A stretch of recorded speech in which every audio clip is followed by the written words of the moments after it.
it over those hurdles. If you look at even this offlane Dawn, that was probably the most popular when it hit its peak. I think people figured out a lot of carry answers they're comfortable playing. We saw Monkey King, we saw Faceless Void, we even saw things like Luna dual lanes do okay. I've seen people experimenting with a lot of like stun interrupts, BKB piercing interrupts as well. I think Tuskar is an interesting answer to this hero. 10 seconds. Even things like the support Tiny, I think, are quite good in the game. So people are developing a little more, and I'm not surprised to see her not have just the blasting impact that she was having when she came in, and nobody knew what the hell they're doing versus hero. It's just destroying people. Well, you're not inspiring me with a whole lot of confidence, because you said that she was picked up in situations where she probably wasn't warranted and she wasn't good. But like picking it up in the first one too still puts you in that potential situation, right? Like all they saw was a Marcy and they're just like, okay, Dawnbreaker time. I do think Dawn is good versus Marcy though. I think this is one of the things I talked about where one of the ideas I had at least versus hero conceptually is if Marcy's going to dispose your hero and displace him far away, well, heroes that can counter initiate, especially a global counter initiation, seems pretty good in theory. Like you're basically saying, all right, dispose me, I don't care. I'm going to ult in and bash your ass back into the draft screen. So I kind of like this hero versus Marcy, and I think that's what they have going for them. I also think TSM is a team that will play this hero support. So they have a decent amount of flexibility with it. They'll play it on almost any role, I think.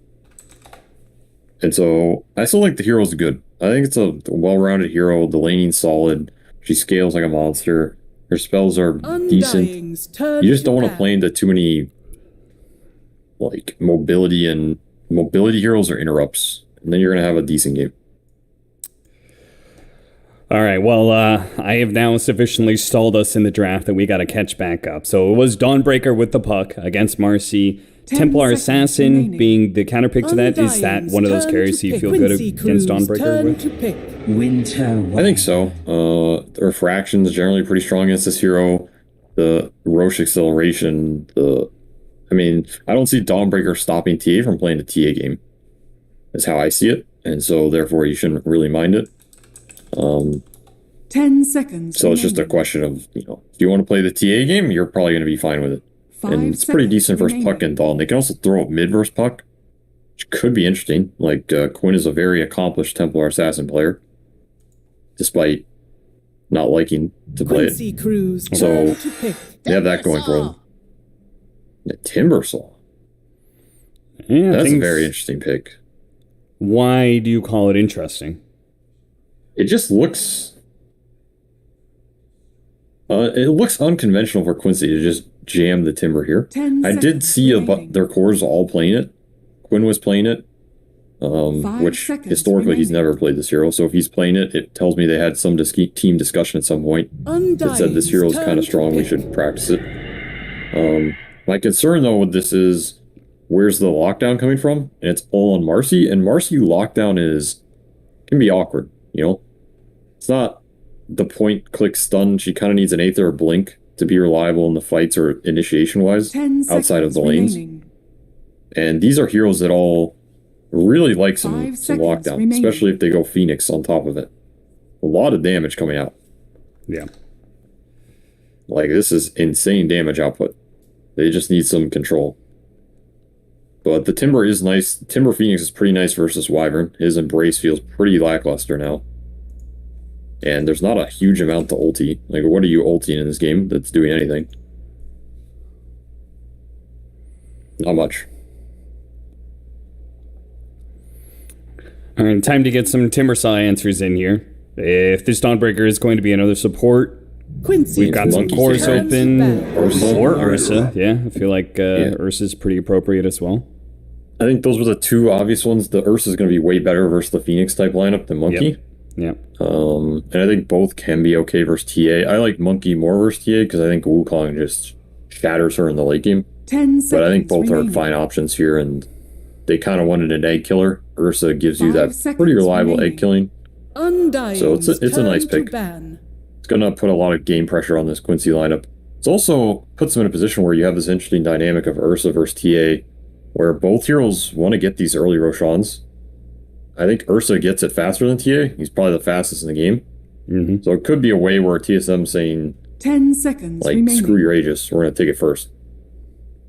Yeah, and I would also seconds remaining. argue that Winter Wyvern is already addressing TA a little bit, Quincy so Crew's turn to I bat. really like this Ursa a lot more. I feel like the putting more attention to the Phoenix, and I would also argue that Ursa can win the lane harder against Timbersaw. Would you agree, or than Monkey King rather? Would you agree with that or no? I think winning 10 versus Timber is seconds super remaining. dependent on the support matchup, because 5 I've seen Timber seconds beat remaining. literally any carry in lane. I mean, yeah, Timber Chain. You watch him, yeah. This hero just trades super Undying's efficiently. Like, even if you turn to kill him bat. once, if he trades better and comes back, then he's in a decent position. So killing him is not... Like, killing him is often not the way to win the lane. It's about chain killing him or putting him in a position where he can't walk up for CS. Yeah. The first kill does not necessarily mean you're winning the lane, because 10 seconds remaining. sometimes it costs you too much. And I think that is the trap some of these Ursa lanes fall 5 into. seconds Like, you remaining. get baited by this first kill, you end up trading poorly along the way. Timber comes back, he hits Quincy level 3. Crew's turn Suddenly to you're in pick. the position where you can't play aggressive on him, and you feel pretty bad. So you just have to play the lane smart, and you should do okay over the long run. Until Timber 6, and then... I mean, it's Timber Saw 6, you know? What can you do? Yeah, lane's over. 10 seconds All right, final remaining. pickups here. Still need to see Yuar's hero for Quincy Crew, or 5 maybe the mid seconds hero. remaining. It could go like the Dragon Knight route, just get another stun for this puck matchup. They can put the TA mid and take a carry, but what are you picking carry-wise into Ursa? I mean, it's like Dusa Luna type stuff. Dusa's banned. Undying's turn to pick. Admiral Okay, so Kunkka. Kunkka. I didn't think of that hero, but it's interesting. I guess that's the other stunner catch guy for mid. Along the DK type route, but probably just a bit more robust here in terms of the team fight it gives you. The team fight prolonging versus Ursa is 10 pretty seconds nice. remaining. Yeah. And then you can rush the Orchid here versus Puck, is what I'm assuming 5 seconds might be remaining. the game plan. Somebody in chat has already taken a shot. Not for what? I saw them do it. Take a shot every single time SVG calls a lineup robust. I didn't say robust. I didn't even say that yet, did I? Yeah. When did I say it today? Wait, you said do the Kunkka. It adds a little bit more robust. Team fight. Robust team fight. I didn't call Yeah. the lineup robust. Like, there's a difference. What do you want me to say? You want me to break out the thesaurus for this one motherfucker? Be No. The formidable team fight savvy. I mean, I don't know, man. What do you want? I truth is, I actually like robust describing drafts because I actually feel like I know what you're talking about. So Yeah, it's a well-rounded word. It's a robust word, if I might say so myself. fits many meanings. What and is many... what is the most robust last pick here? That's what we should be asking. True. Is it a Saberlight hero? Is this a Moon Meander hero? What are some like Enigma? What are some percentage-based damage? I mean, Enigma I know a lot doesn't of them feel got great banned. against Phoenix, but I feel like it's Bounty Hunter. kind of good against the other heroes. Oh, the bounty, yeah. I doubt Bounty's coming. I don't think bounty versus TA works. Choose your hero. Enigma, I think. That's pretty robust right there. Yeah, it is. They can play 3 or 4, but I think it's the... Oh, no, 3 Dawn. Oh, So Moon Enigma. I was thinking whether they were going to do it one way or the other. I feel like the 3 Enigma was better here. what they're actually doing Yuara Kunkka. So They, maybe like, double debated him. yeah. Like, does that shut down? Like, is it better to have support Enigma or core Enigma when faced up against Kunkka, who can easily kill Eidolons? Definitely support, I think. Like, I think the core Dawn is going to be much happier playing versus the Kunkka than the core Enigma, Sure. at least for the early game. I think once you get to the mid game with Enigma, you don't really care too much. It was interesting. They actually put this TA mid. I don't know if Quincy's super happy with that. I think Quincy thought they were getting this Kunkka Enigma matchup. and they're kind of getting it, so they're not like super sad or anything.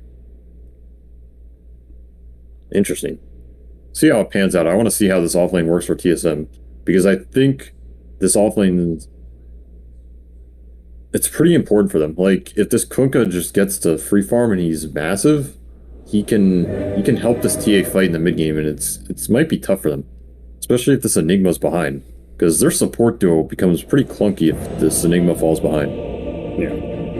And so that's the big point of contention for this TSM lineup I see. I mean, of course, they might destroy this Ursa lane, but I think it's unlikely. We're also left in a similar situation to yesterday, even though different roles. Once again, a captain and leading voice in the team is going to be playing this big teamfight hero in Enigma. And unfortunately, Moo did not have a very good time playing that Enigma yesterday. And we'll see if Moon Meander is able to fare a little bit better. He did not. He did recover, and he had some decent holes later on. In terms of this game, it's another one of those games where the black holes are pretty free once he has BKB. I mean, you have this egg, but egg is not always a reliable hole answer, you know? Yeah. It's pretty hard to cancel a hole early on with egg. It's usually a counter action. You take the long fight with Sunray heal. Phoenix is, it's a decent counter to Enigma in some sense, but at the same time, it's a support Enigma with free holes. So Moon can be very impactful this game if he gets the farm. He gets scaling. This is a scary lineup, I think, for Quincy to fight into late game. That's how I would see it. Like, Dawn, Enigma, Puck, Ursa. It's basically 4 cores, and then you have a Wyvern on the back end of it that there isn't a huge amount of gap close for Quincy. He's going to start burning some people late game.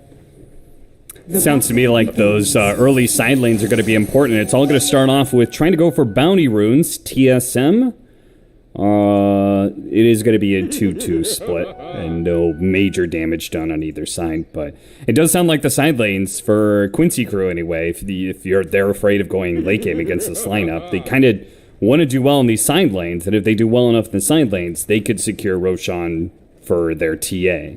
As opposed to if this lane, particularly this Radiant safe lane, goes poorly, this could be an Ursa that, like you talked about in the draft, takes the Roshan away from Quincy Crew early, and they get the early momentum. Yes, I think anytime you play this Marcy dueling, you really want the Marcy lane to go well. I don't think Marcy's a hero that, if you're playing this aggressive style dueling, you want to go even or worse. I think you feel slightly bad. I think you want to abuse the fact this hero is a pretty powerful laner, especially with a fast level 2. Like, the fact Mojo's already pulling waves, it's okay with a Timber, it's not amazing. The one upside, though, is because it's a Timber, you can play to just get this guy level 3 and leave him alone, and gank mid or your safe lane. That's the other strength of Marcy, is the TP gank potential, a la the Earth Spirit roll. Puck is pretty hard to gank mid, though, and top is... it's okay to gank. At the same time, it's an Enigma lane. So he's just going to be denying and potentially jungling here. So this is my big question mark, is what is Mojo's game plan with this Marcy? Does he want to just play the dueling and try and pressure this Ursa? Or is his plan to leave it pretty early? Yeah. My intuition says you just play the dueling here and try and kill this Ursa with, like, the early Timbersaw nuke damage. This is ours. I don't think you want to give Ursa free farm in this game. Yeah, I don't think so either. And I also think it's probably better to secure your Timbersaw's game a little bit more. Just, yeah, I mean, even if he does get that free level 3, I still feel like his CS might get shut down if he's solo against an Ursa. I tend to agree. I also think you're going to feel better going into this mid-late game if your Timbersaw's, like, very high net worth. Yeah. We're talking, like, carry Timber route. I don't think you play utility Timber too much in this game. I think you need to be a high damage threat along with your Kunkka carry picking up some of the utility catch slack. Like, that's how I picture this draft going down. Mid lane matchup, we have a classic NA mid lane happening right here. Bryle versus Quinn. We've seen this matchup 1,000 times, and we're probably going to see it 1,000 more, considering the fact that these two are both on teams that are the top dogs of North America right now. And this is supposed to be a matchup that Templar Assassin wins, right? He does pretty well, and yeah. I think Ryle's playing it pretty well. Yeah, he is. He's up in CS and denies. Not that easy for a puck going up against the significantly higher base damage here. Maybe Quinn didn't eat his Wheaties this morning? I don't know. You know? Maybe he just needs to warm up. I mean, is that actually, I know you're just kind of joking, but is that actually the kind of player that Quinn is? Like when it comes to playing at these lands and qualifiers? I don't know what kind of cereal he eats, man. Not the cereal, I'm saying performance. Radiant. I mean, usually Quinn warms up, he goes on Reddit, he reads a couple Reddit posts, that infuriates him, and then he's all good to go. It gets the then blood his energy pumping, levels, right? Exactly, yeah. Yeah. And his energy levels are an all-time high, you know. Maybe he boots up the old Twitch channel, reads some chat, bans some people. So, yeah. No, he usually warms up pretty decently, and I'm sure he's in fine condition today. Moon Meander and Fodder are having a weird little brawl here in the jungle. Eidolons versus Fire Spirits. Oh my god, his Eidolon bashed. Died though. Ogre Bruisers out in full force in these games. Let me tell you that. Watch out for those guys. You don't pay attention, next thing you know, you've been stunned for like 3 seconds. Seems like Saberlight's just chilling though. Double Bracer, pretty much full CS. Power of these Enigma denies adding up. Fada is getting some pulls, which is pretty much all you can do on this lane. There's not too much aggressive potential versus the tanky Saber Chad Dawnbreaker, which means Moon is going to be able to play greedy here and jungle it up. And this seems like a decent recipe for TSM this game. Like, they're going to win the economic war early. Mojo's just been pulling waves. They don't feel like they can pressure this Ursa. Though Timber's getting a decent amount, but again, I feel like the Ursa free farm is the big key here for TSM, because he is going to be a powerhouse in this game. I don't see a lot stopping his, like, 15 to 20 minute mark. So would you want, like I was trying to think of like, how do you, if you're not going to do it through the lanes, how are you going to shut this Ursa down? Do you want to see like an early Yawar rotation down to bottom lane? Like he picks up 6 and goes and ganks Tomato? Maybe.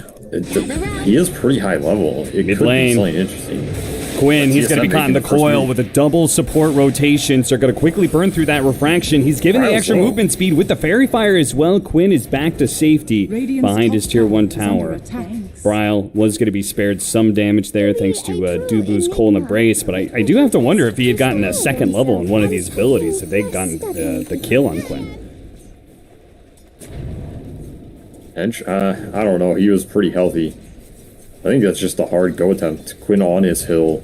TP rotation comes in from Mojo, who will interrupt some of that. Illusion. Dubu snags the rune on the back end. This is a classic TSM Quincy 6 heroes in mid for the 6-minute rune. Both of these teams very much prioritizing power runes for their mids. Power runes for their mids, and I feel like TSM especially really likes pressuring that mid tower nice and early. Which here they're not going to be able to because they didn't get the kill on TA, but I wouldn't be surprised to see more rotations from Moon Meander in the future. Yuru's lurking, they still have a catapult. Like you said, TSM almost never give up this mid catapult if they don't have to. Fada will drag it off, so... Somebody tank for it, it's going to die. Another coil's going to be used, this time to kill Fada. And actually, First Blood goes to Saberlight. And Fana somehow survives through all of it. So bottom lane looks like use the Solar Guardian. Back over to mid, it looks like Dubu is going to be caught. You are rotated over. Spots Dubu, and with the X should be able to give the kill away to Quinn. Little half damage on this tower. Forced the Kunkka rotation. Like you said, the First Blood went to Saberlight bottom. With that Donald, then TP's back top, so it doesn't cost him much in terms of map control. Ursa forced into the jungle from the Timbersaw 6. Kind of the inevitability here. Step lively now. Your admiral is on board. An advantage that Quincy Crew might be able to keep is the fact that, pressuring a carry Kunkka is pretty tough, so he might be able to hold this tower up. We'll see. They're going to try and put a little damage on him now. Yuar is fine, but he might think better of sticking around here. And these are some beefy cores for Quincy early. In terms of where's the damage coming from TSM, they really need levels on their supports for the damage to come out. Yeah. Extra Arctic burn levels, extra Eidolon strength, and a Midnight Pulse. No, Nice coil. Fada, he tried. I don't even think he would have actually made it. I think he was too far away to snatch away the power rune. But a cute choice that does get him caught by the quick reactions of Brile. Yeah, and it has been coil off cooldown. Yeah, it Rapid has. coil usage. So some extra gold going Puck's way. Quincy's still decently ahead in terms of the average core net worth a little bit. Is under attack. I was gonna say by a decent amount, but honestly it's pretty close after the first blood went to Saberlight. That helped him a lot. Oh, it's gonna go a little bit more in the favor of Quincy Crew soon if this tower is gonna be totally given up. But TSM FTX are trying to equalize that pressure on the other side of the map. But you could see you are, as you were talking about, I mean, just a tanky core, something that can stand in front of these pushes pretty decently. Radiant's bottom tower. I don't think Quincy want to give up this safe lane tower. This is No. tower you want to fight around. Like, this Kunkka is happy to take this fight with both Radiant's level bottom 8. tower has He is fallen. rushing that Orchid, so it wasn't the mid-Orchid Kunkka, but it will be Orchid nonetheless. And it's going to be pretty strong here if he gets it fast. Silence on the Puck, silence on the Ursa, On board. even this Dawnbreaker for a long time. None of these cores are going to have the ability to dispel this. Yeah.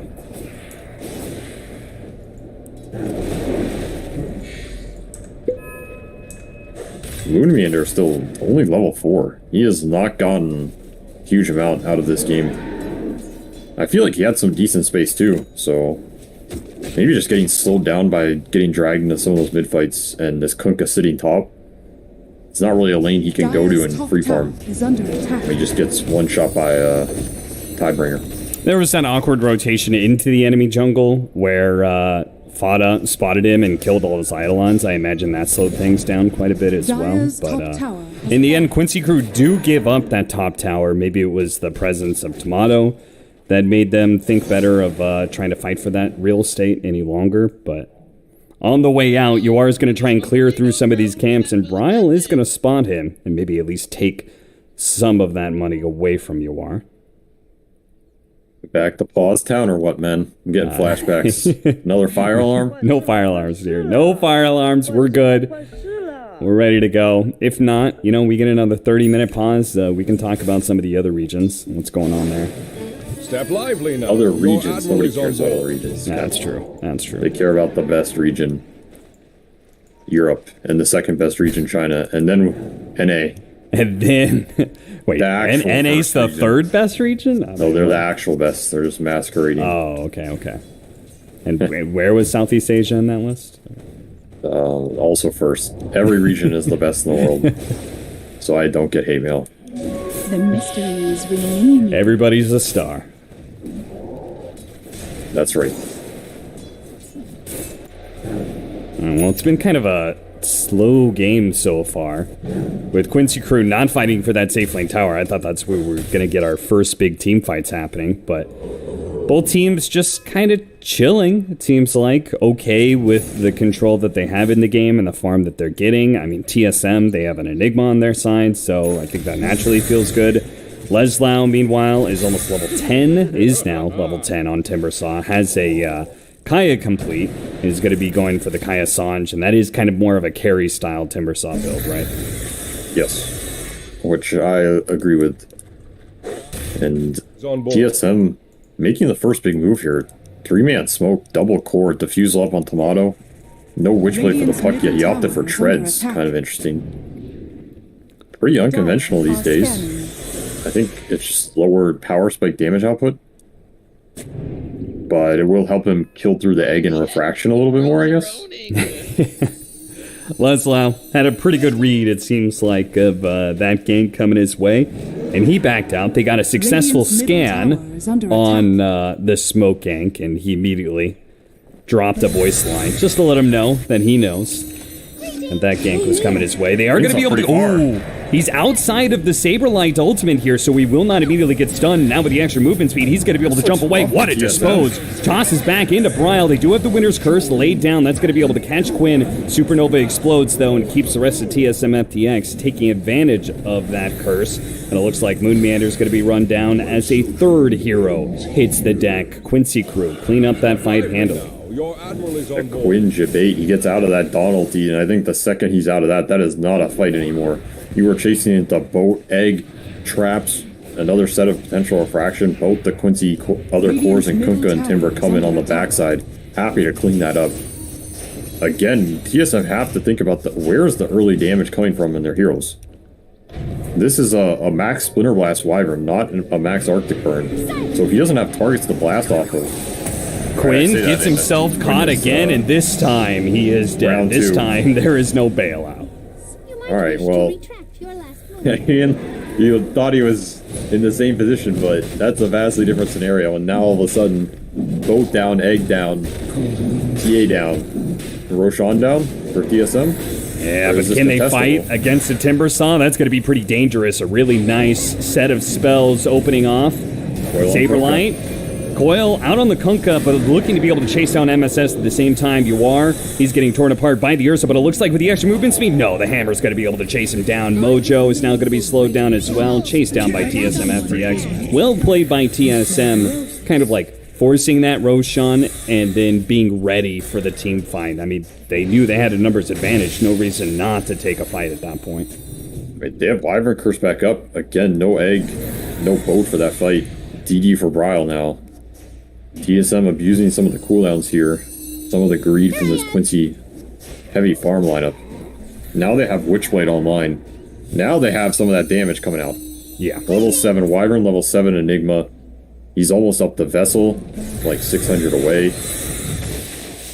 That's the type of fight they want to take. Especially off the back of this Dawnbreaker, who's arguably their strongest hero by far right now. Full Echo Saber, level 12. Saberlight's been cruising this game. Yeah, I mentioned that this matchup of Puck versus TA feels a lot better at this point in the game with the Witchblade, right? Because it's an armor item, first of all, so 6 armor. You also have this damage over time that is going to be burning through the refraction quickly, so you can both kind of like burn through the refraction and man-fight the TA a little bit better. I imagine this matchup feels way better than it used to at this point. For sure. I mean, I don't even think it's bad for Puck in this part of the game. I think the part where it becomes bad is later on with the TA shard and when she has BKB, and then it becomes kind of miserable. But this period, he's happy to take these early skirmishes. I mean, this is where Puck thrives. Not a lot of lockdown on the Quincy side. Remember, that's the downside of this lineup.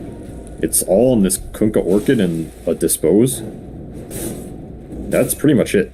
If there isn't some significant core stunned by those spells, TSM has free reign in the fights, as long as they execute it well. Double damage. Smoke down into the enemy jungle. Quincy Crew not really finding anything. And also didn't opt to like try and push into mid lane and pressure that tower or anything. Instead, just head back to farming.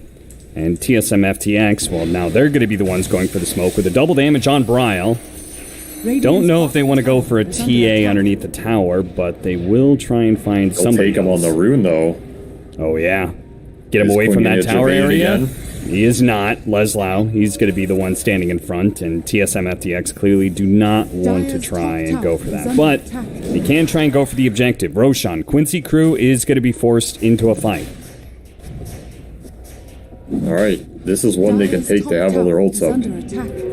TSM jumping first, though. Spotting the Timber Saw first. The Dawnbreaker coming in with the stun as well. They have a really nice torrent. Leslau's only going to be able to get so far away, and the Spirit Vessel is able to burn him down. Meanwhile, they have the Orchid out onto the Puck. He's going to take a lot of damage, and the boat is going to be enough. Meanwhile, the Black Hole going to be utilized to make sure the Marcy dies. Nice lineup there from the TA, but a Winner's Curse is going to be able to stall him out. Moon Meander just running ahead of the fire beams coming out from that Phoenix.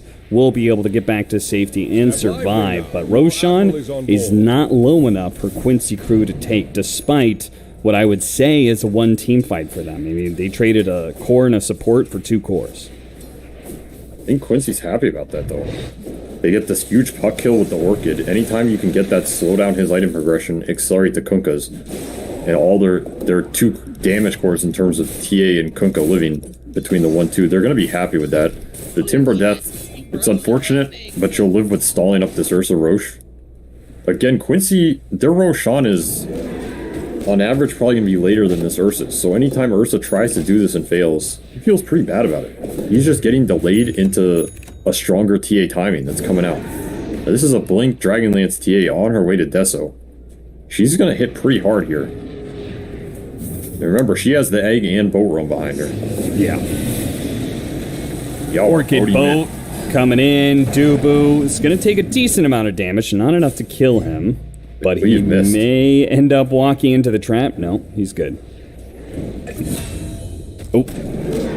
Mojo goes down in the top lane. Bryle's getting run down. Yeah, Bryle is just dead. Alright. Stuns for what?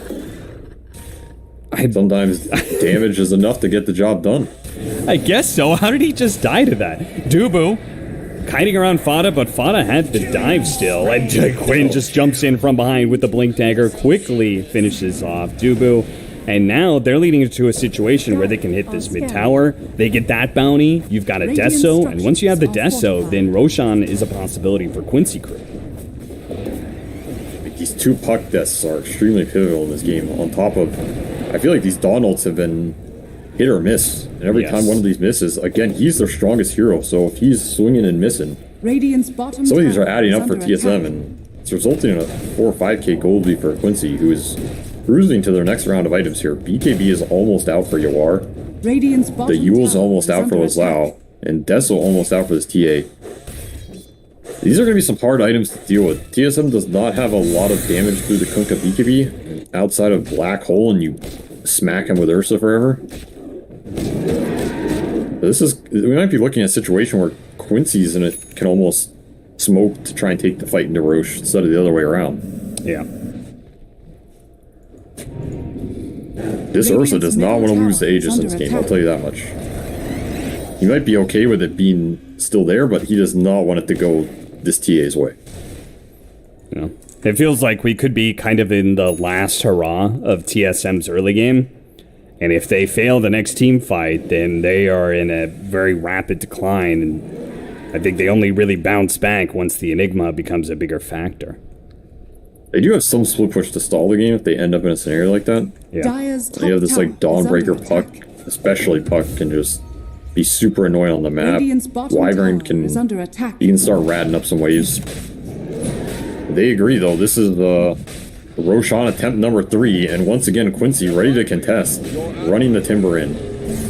MSS foes on Wyvern. did manage to get the Blink Dagger, so he finds the opening onto the Winter Wyvern, they burst him. Whoa. 30 seconds, no buyback. Shredded. TSM FTX are going to try and reset here, but the Dawnbreaker pulled back in by X marks the spot. 2 down with no response from TSM FTX, and they're going to have to re-engage in a 3 versus 5 if they hope to be able to contest this Roshan, and I don't think that's possible. Impossible. They just don't have an answer for this Timber running in. I mean, he runs in and nobody wants to go on him. That's a bad sign, because he's going to give vision at somebody, and the second somebody is spotted, Mojo has Blink, instant dispose, Wyvern's the best target. Suddenly that fight's just impossible.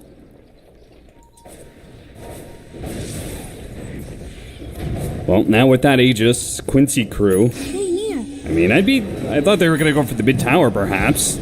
They are going to be able to get off the Fire Spirits. The Supernova's out. The Dispose is going to be able to stop the... Oh, the Winter's Curse goes out. They still manage to kill, but the Winter's Curse leads into the Black Hole with a follow-up from Tomato, laying into the Templar Assassin. The first life of the TA is gone. If they can reset off of this one and get away from her, or are they going to re-engage? Tomato is kind of thinking about it. Slows him down, inhibits him with the Diffusal Blade. They do manage to get the Blink away from Quinn, though, so it's Quincy Crew who are going to back down now. The way some of these fights happen is just bizarre to me, but TSM is very happy to take that. I mean, Aegis gone, they don't have to worry about it. 3 kills on the backside of what felt like a game potentially spiraling out of control. I guess Fada's just up a little too far. He's trying to bait with this early mech purchase. A Fada classic. Ooh, that's scary. The TA trap silence. They catch him with the the Torrent and the Orchid. This Puck's game has become so hard in the last, like, 3 or 4 minutes. Radiant's middle He is getting absolutely destroyed on the map right now, and he is not close to a Dispel item. Mojo trying to find him, more. does manage to get the Winter Wyvern. With the Puck down, it seems like they think they can just go for this, but Tomato proves otherwise. He managed to kill Marcy and keep his Winter Wyvern alive. Moon Meander here, but not really a threat. No Black Hole for 2 minutes. He does have Blink. He has Blink and Vessel. That's the one good thing going for TSM. This is one of those 4 core lineups, and the Moon is starting to push ahead in terms of the highly impactful items. I mean, Fada has a mech. That's great, but I guarantee you, mech is not going to be as impactful as Blink, Wraith Pact, Vessel, Enigma. These are very strong influential items in this game. Yeah, we're seeing the damage of this Ursa. Like, this Ursa will clean up the fight. He just needs to be in a position where his control is helping him instead of the other way around. Like you were saying, that's where this Puck's game is hard. It's hard now. Shard on the TA. Orchid's still in his Kunkka. He has no Dispel. He's getting Sunray here. Yeah, he knows he has to jump to an orb to get out of here, but Leslau was ready to go. He was put in place to stop the first orb out.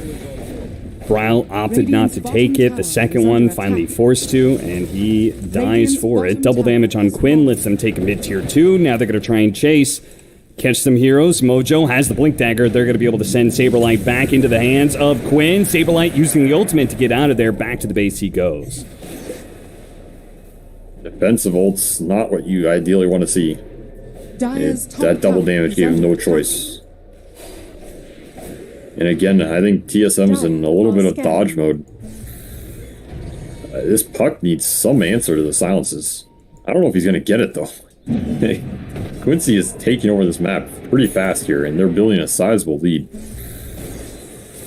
Yeah, and I mean, the Ursa's also going to just be falling farther and farther behind. Nowadays, you go the Diffusal Blade build, which does mean your farm buildup is slower at this point in the game. Their heroes are getting picked apart by Quincy Crew. It feels like it's very rapidly all just going to come down to Moon Meander. Again, that little silver lining for TSM FTX is the fact that he is getting farm, and he might be able to turn the game around with the right kind of black hole. TSM need to find something. Maybe this Timber is... Oh, that's awkward. Self-Yules gets him out of some of the black hole damage. He's still being torn apart by the Ursa, and the Coil's going to be able to catch MSS as well. So, 2 quick kills for TSM FTX. The egg used, but Tomato goes for the TP. Oh, what? He got X'd. Yoar puts a stop to that one. I thought for a little millisecond there, I thought he canceled his own TP, but looked no. Like it. I guess that hole was just 10 head, He just holds, so he baited Mojo in. And then they get the double off the Coil turnaround, so they find something on the map. If they can isolate these heroes, their damage is online now. It's not going to be an issue bringing them down. The issue is just the overwhelming 5-man from Quincy in terms of damage output. It's just very hard for these TSM cores to run into it when they're together. Those types of pickoffs are great for them. Orchid, but no X. Yoar, he's looking. He just barely got out of vision before the X marks the spot hit. Might have been able to chain together an X into a Torrent off that long Orchid silence.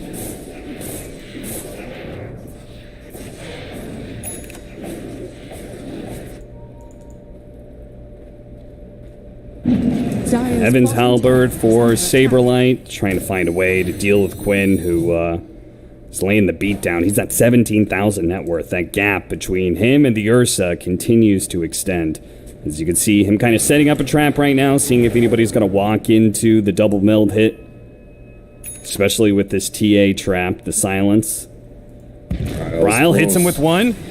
Cold Embrace immediately from Dubu. Really good read by him.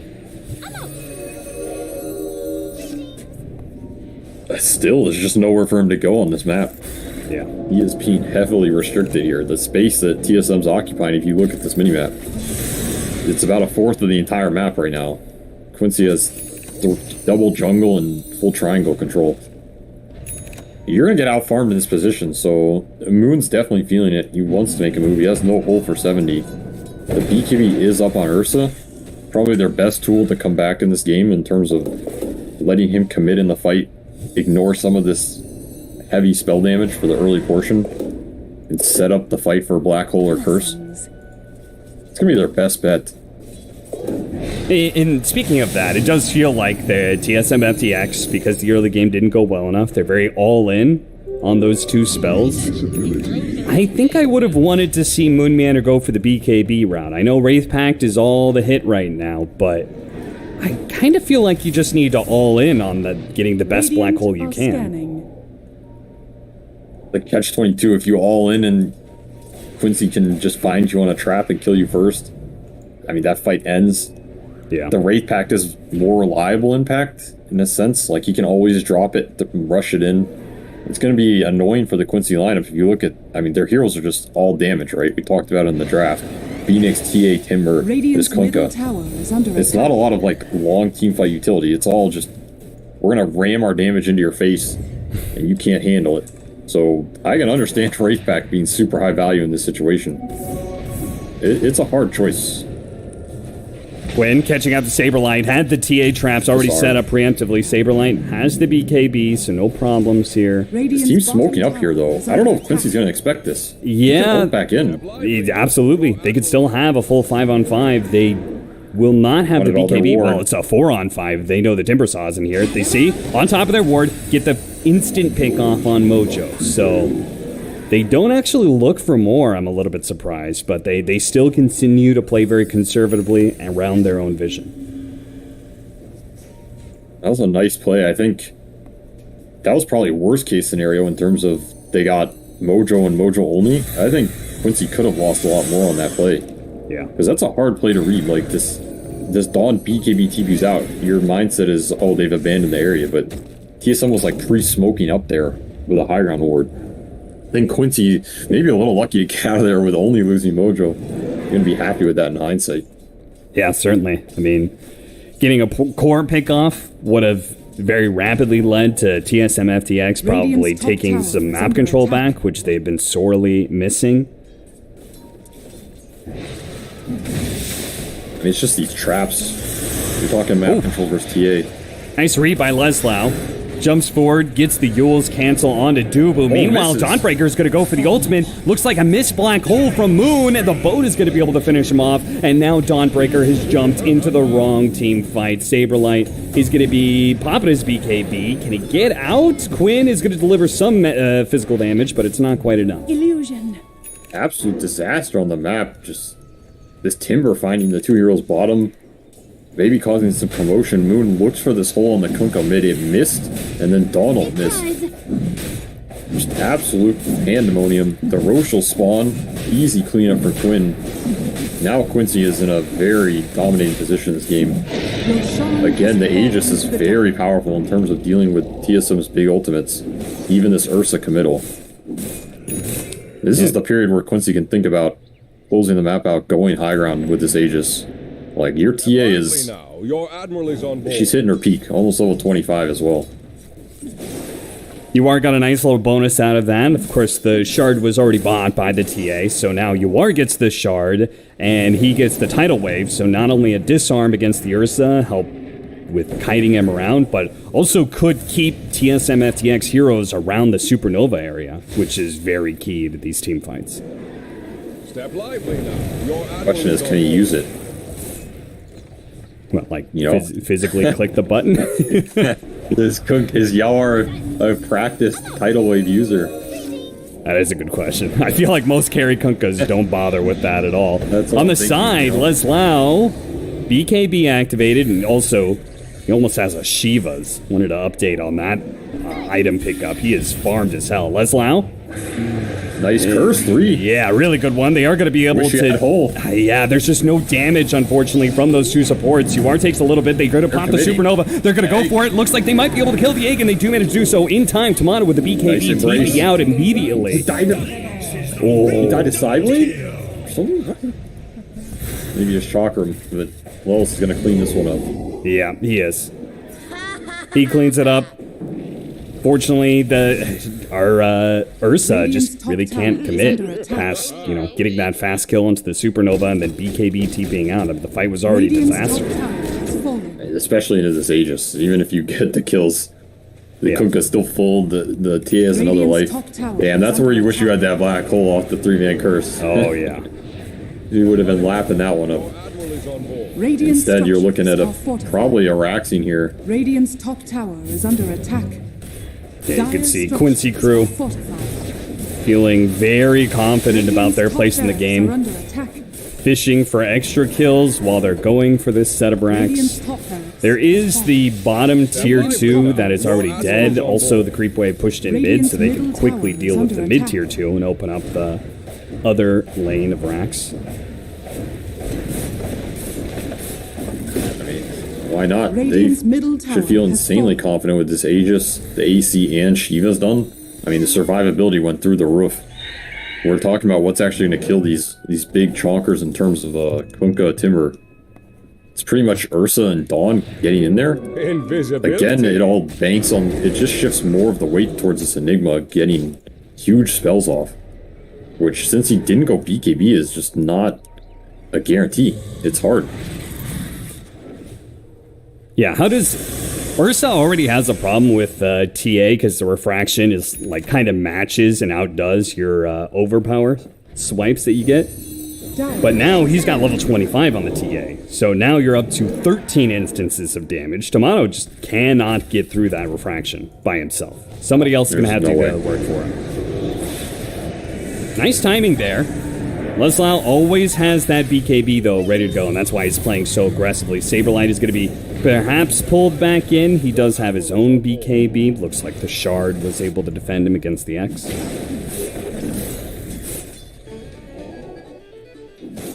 Another okay disengage. That's another Donald down in exchange for Timber BKB.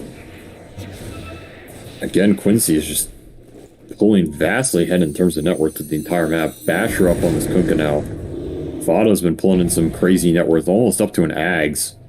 Even more survivability. Though his eggs haven't lived this game. You gotta be a little careful who you drag into those. Okay. Wasn't the dispo. Oh, no. Dubu. Okay, the dispose misses. Mojo literally clicked on a creep instead of a hero. Dubu thinks he has to respond, blinks into a torrent, unfortunately, and, well, that just kills him. That's life sometimes, you know? They're tipping Mojo. This is good debate. Yeah, good work, good work. Quinn is able to blink away. Dispose tosses Tomato outside of the base. He's going to be forced to use his BKB, which really does not defend him against Quinn whatsoever. His damage is just out of control, hitting for 400 a hit without the criticals. Aegis out in 10. No BKB on Ursa. Radiant's bottom tower. You better pray for the whole of your life here. Saberlight gonna pop his BKB. Leslau. Can they stop him from being able to get out? He may not even need to, in fact. Pops the BKB, turns, puts a little pressure on the Moon Meander before he jumps away. The Winter's Curse not catching anybody there. Not at all what he was looking for. If he could have grabbed Quinn, it would have been probably a mercy death. But as it stands, now it's just one more ability on cooldown as Quinn continues his assault onto the melee barracks. Radiant's bottom barracks has fallen. He's got more refractions than you have buildings left. Radiant's Something's got to change about this game, and pretty soon. He's Mojo down goes 30K. for it, does have the X to be able to keep him safe on these little pokes and prods that Quincy Crew keep on gunning for. I mean, it's a nice way to be able to break open a base, right? Like, Mojo gets the very opportunity to pull somebody out of position, and worst comes to worst, you just X him right back. Very, very disgusting combo. Marcy with a fail-safe switch. What more can you ask for? Yeah, I mean, she's already got two of those, so. I think Quincy's in cruise control now. 30K. The only way they lose a fight is off a crazy, 3 or 4 man curse hole. Was that intentional? Was that pun intentional? What? Quincy Crew's control? Of course. You think I don't think of these? I sit here. I think tank them up. Somebody's got to compete with Lacoste, man. He's too good. I see. So I'm trying my best. 16-20, game one of this upper bracket final. Winner of this will obviously be heading to the grand finals. The loser will drop down into the lower bracket and probably be awaiting a team like probably Nouns or possibly Wildcard, or maybe we'll see an upset from one of the lower teams. But as it stands, I feel like it's very likely we see these two teams match up again, no matter what the outcome is here. Probably true, though you never know. Sometimes you get dropped into the lower, start questioning a lot, you know? Yeah, despair hits you. Exactly. I'll tell you one thing, Moon's life just got a lot harder in this game. Yeah, what's that? Ags on Phoenix, so there's one save. Right, yeah. And Wind Waker on Lilith. Well, there's number 2. Yeah, that's pretty bad. So, good Not luck. to mention, he still doesn't have that Wraith back, so we can't even begin to talk about a BKB, so... Sitting on the high ground, just waiting for somebody to get a little out of position. And, well, with a Marcy, the enemy is always out of position. Orchid, caught again in the dispose. They do get the Winter's Curse off, but he was not able to get off the Yules to be able to get rid of that Orchid. Oh, he just gets two-shot. 1,000 damage out from the TA.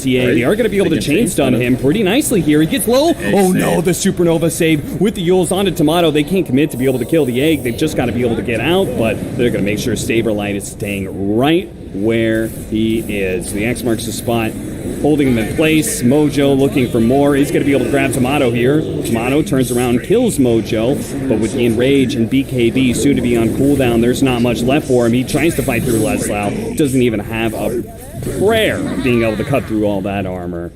And that is going to be it for game one. Quincy Crew, I mean, that felt pretty controlled by them. TSM FTX, you know, it just... What, we basically had like 3 or 4 team fights. We're never able to make the Roshan work for them. And it felt like once Quincy Crew got into their hands, it was, as you said, cruise control. Those Roshans just didn't feel very natural. It was like they wanted to do it. They felt stronger, but they're a little behind. Quincy comes all 3 times. They just take the fight, and the fight doesn't even go that well for them, so they can't complete it. At that point, you're just too far behind on these heroes to contest it when Quincy takes the smoke fight into Roche. This TA was out of control versus Puck.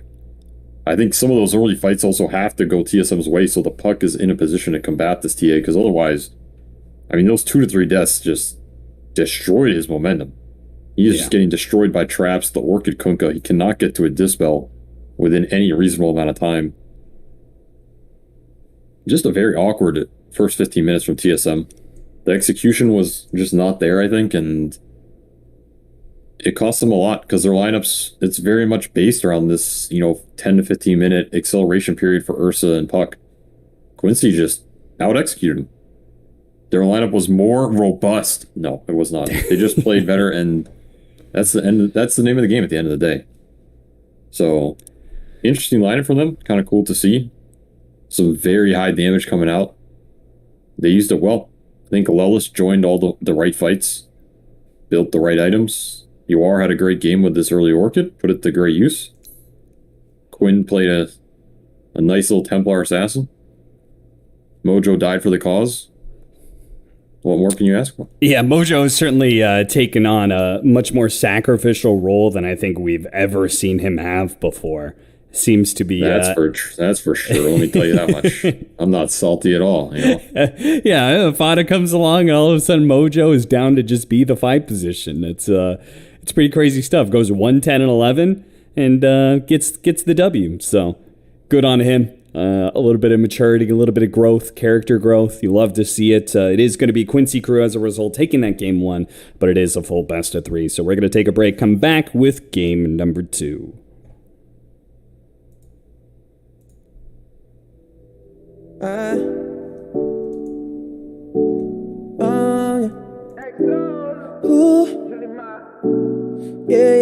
Yeah, I see no signals, no signs. Girl, you be tripping, no lies, nah. You said je ne sais pas.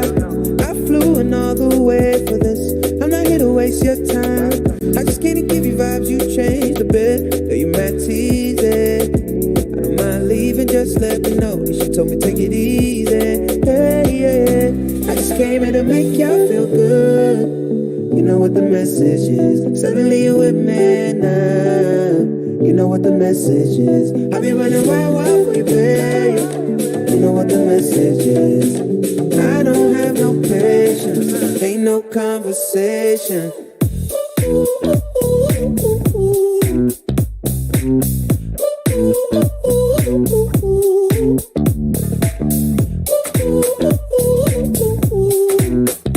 Feel good. Sometimes make you feel good.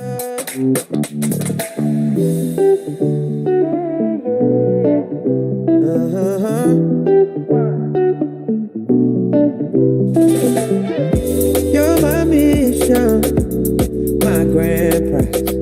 Catch my vision, no damn pride. Girl, you max easy. I don't mind leaving, just let me know. Then she told me take it easy. Yeah, yeah. I just came here to make y'all feel good. You know what the message is. Suddenly you're with me now. You know what the message is. I be running wild for you, babe. You know what the message is. I don't have no patience. Ain't no conversation.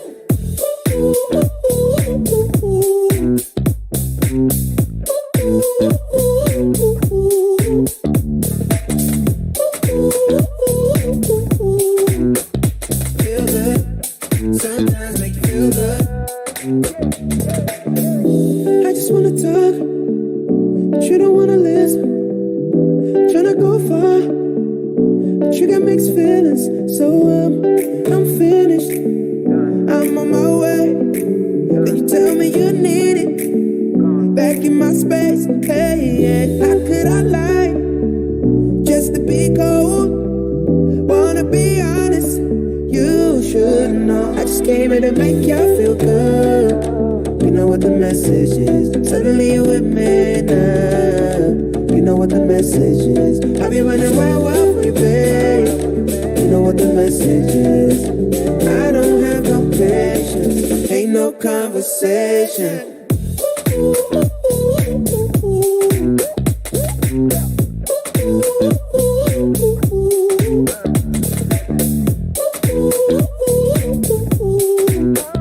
Feel good. Sometimes make you feel good.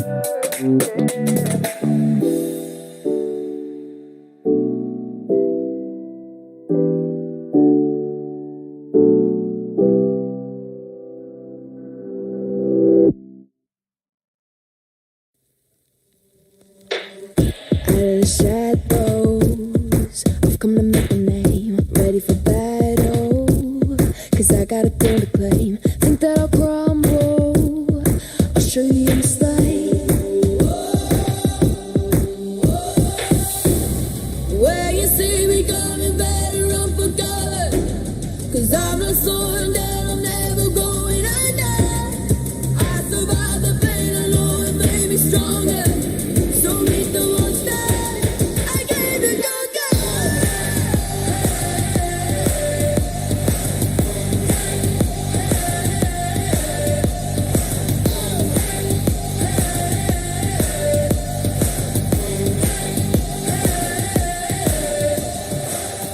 When all the smoke clears, I'll still be on my feet. Forget all of my fears, cause I know my destiny. I feel a champion waking inside of me. It's set in motion, the legends felt good. This is my moment.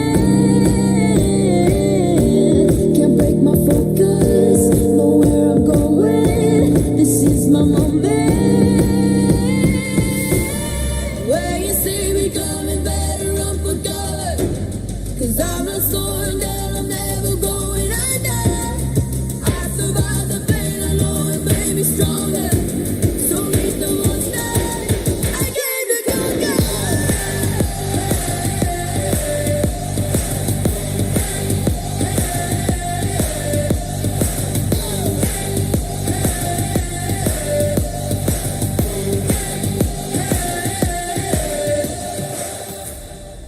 When you see me coming, better run for cover.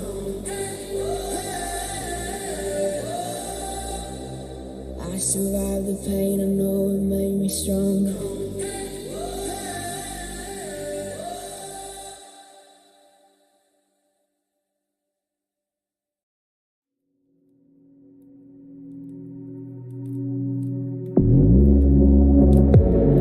I was trying to be, thought you needed me, but apparently it was all fake.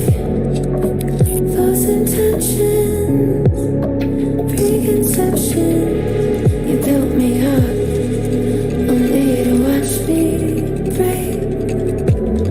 I stuck around, didn't wanna let you down. I think I might. I thought I knew you.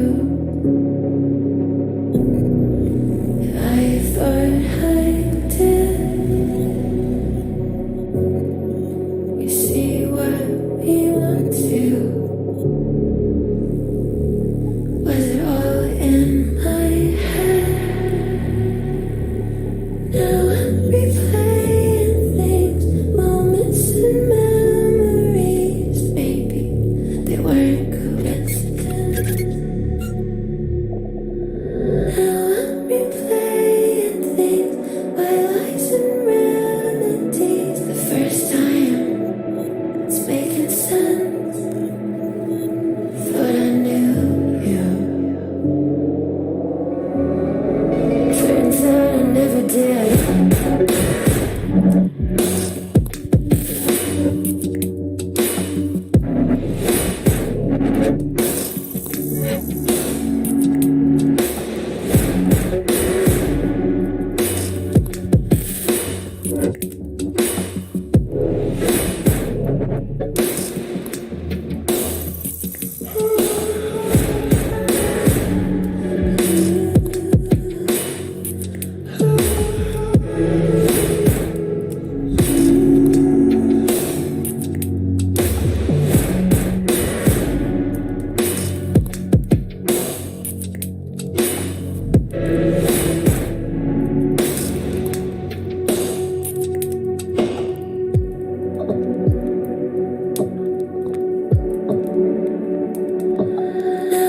Replaying things, moments and memories.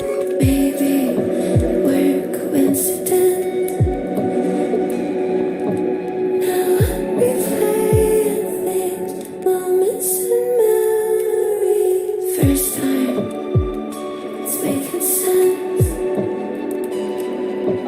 I thought I knew you.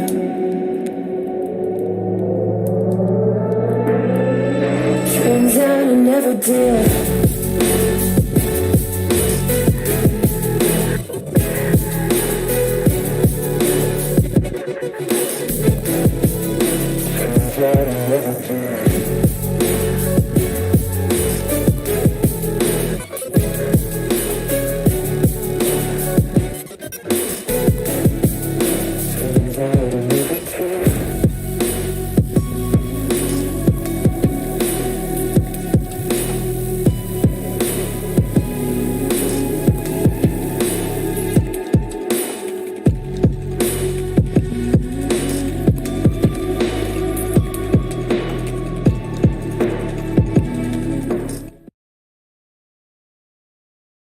Undying's turn to ban.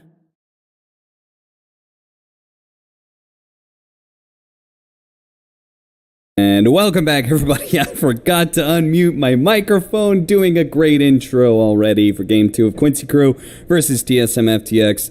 I'm Cap. I've got SVG joining me, the former captain of Quincy Crew, watching his boys struggle, persevere through all the hardship that they've gone through this year.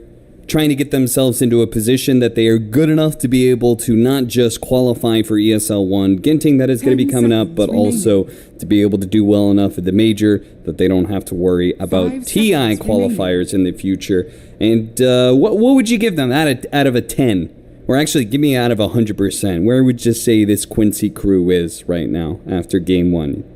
50%? 80%? In terms of their max potential? Yeah. Undying's turn to ban. I don't even think we're scratching the surface. I think we're 4 out of 10 max potential. Okay, so we're just hitting 40%? Yeah, I think that's reasonable.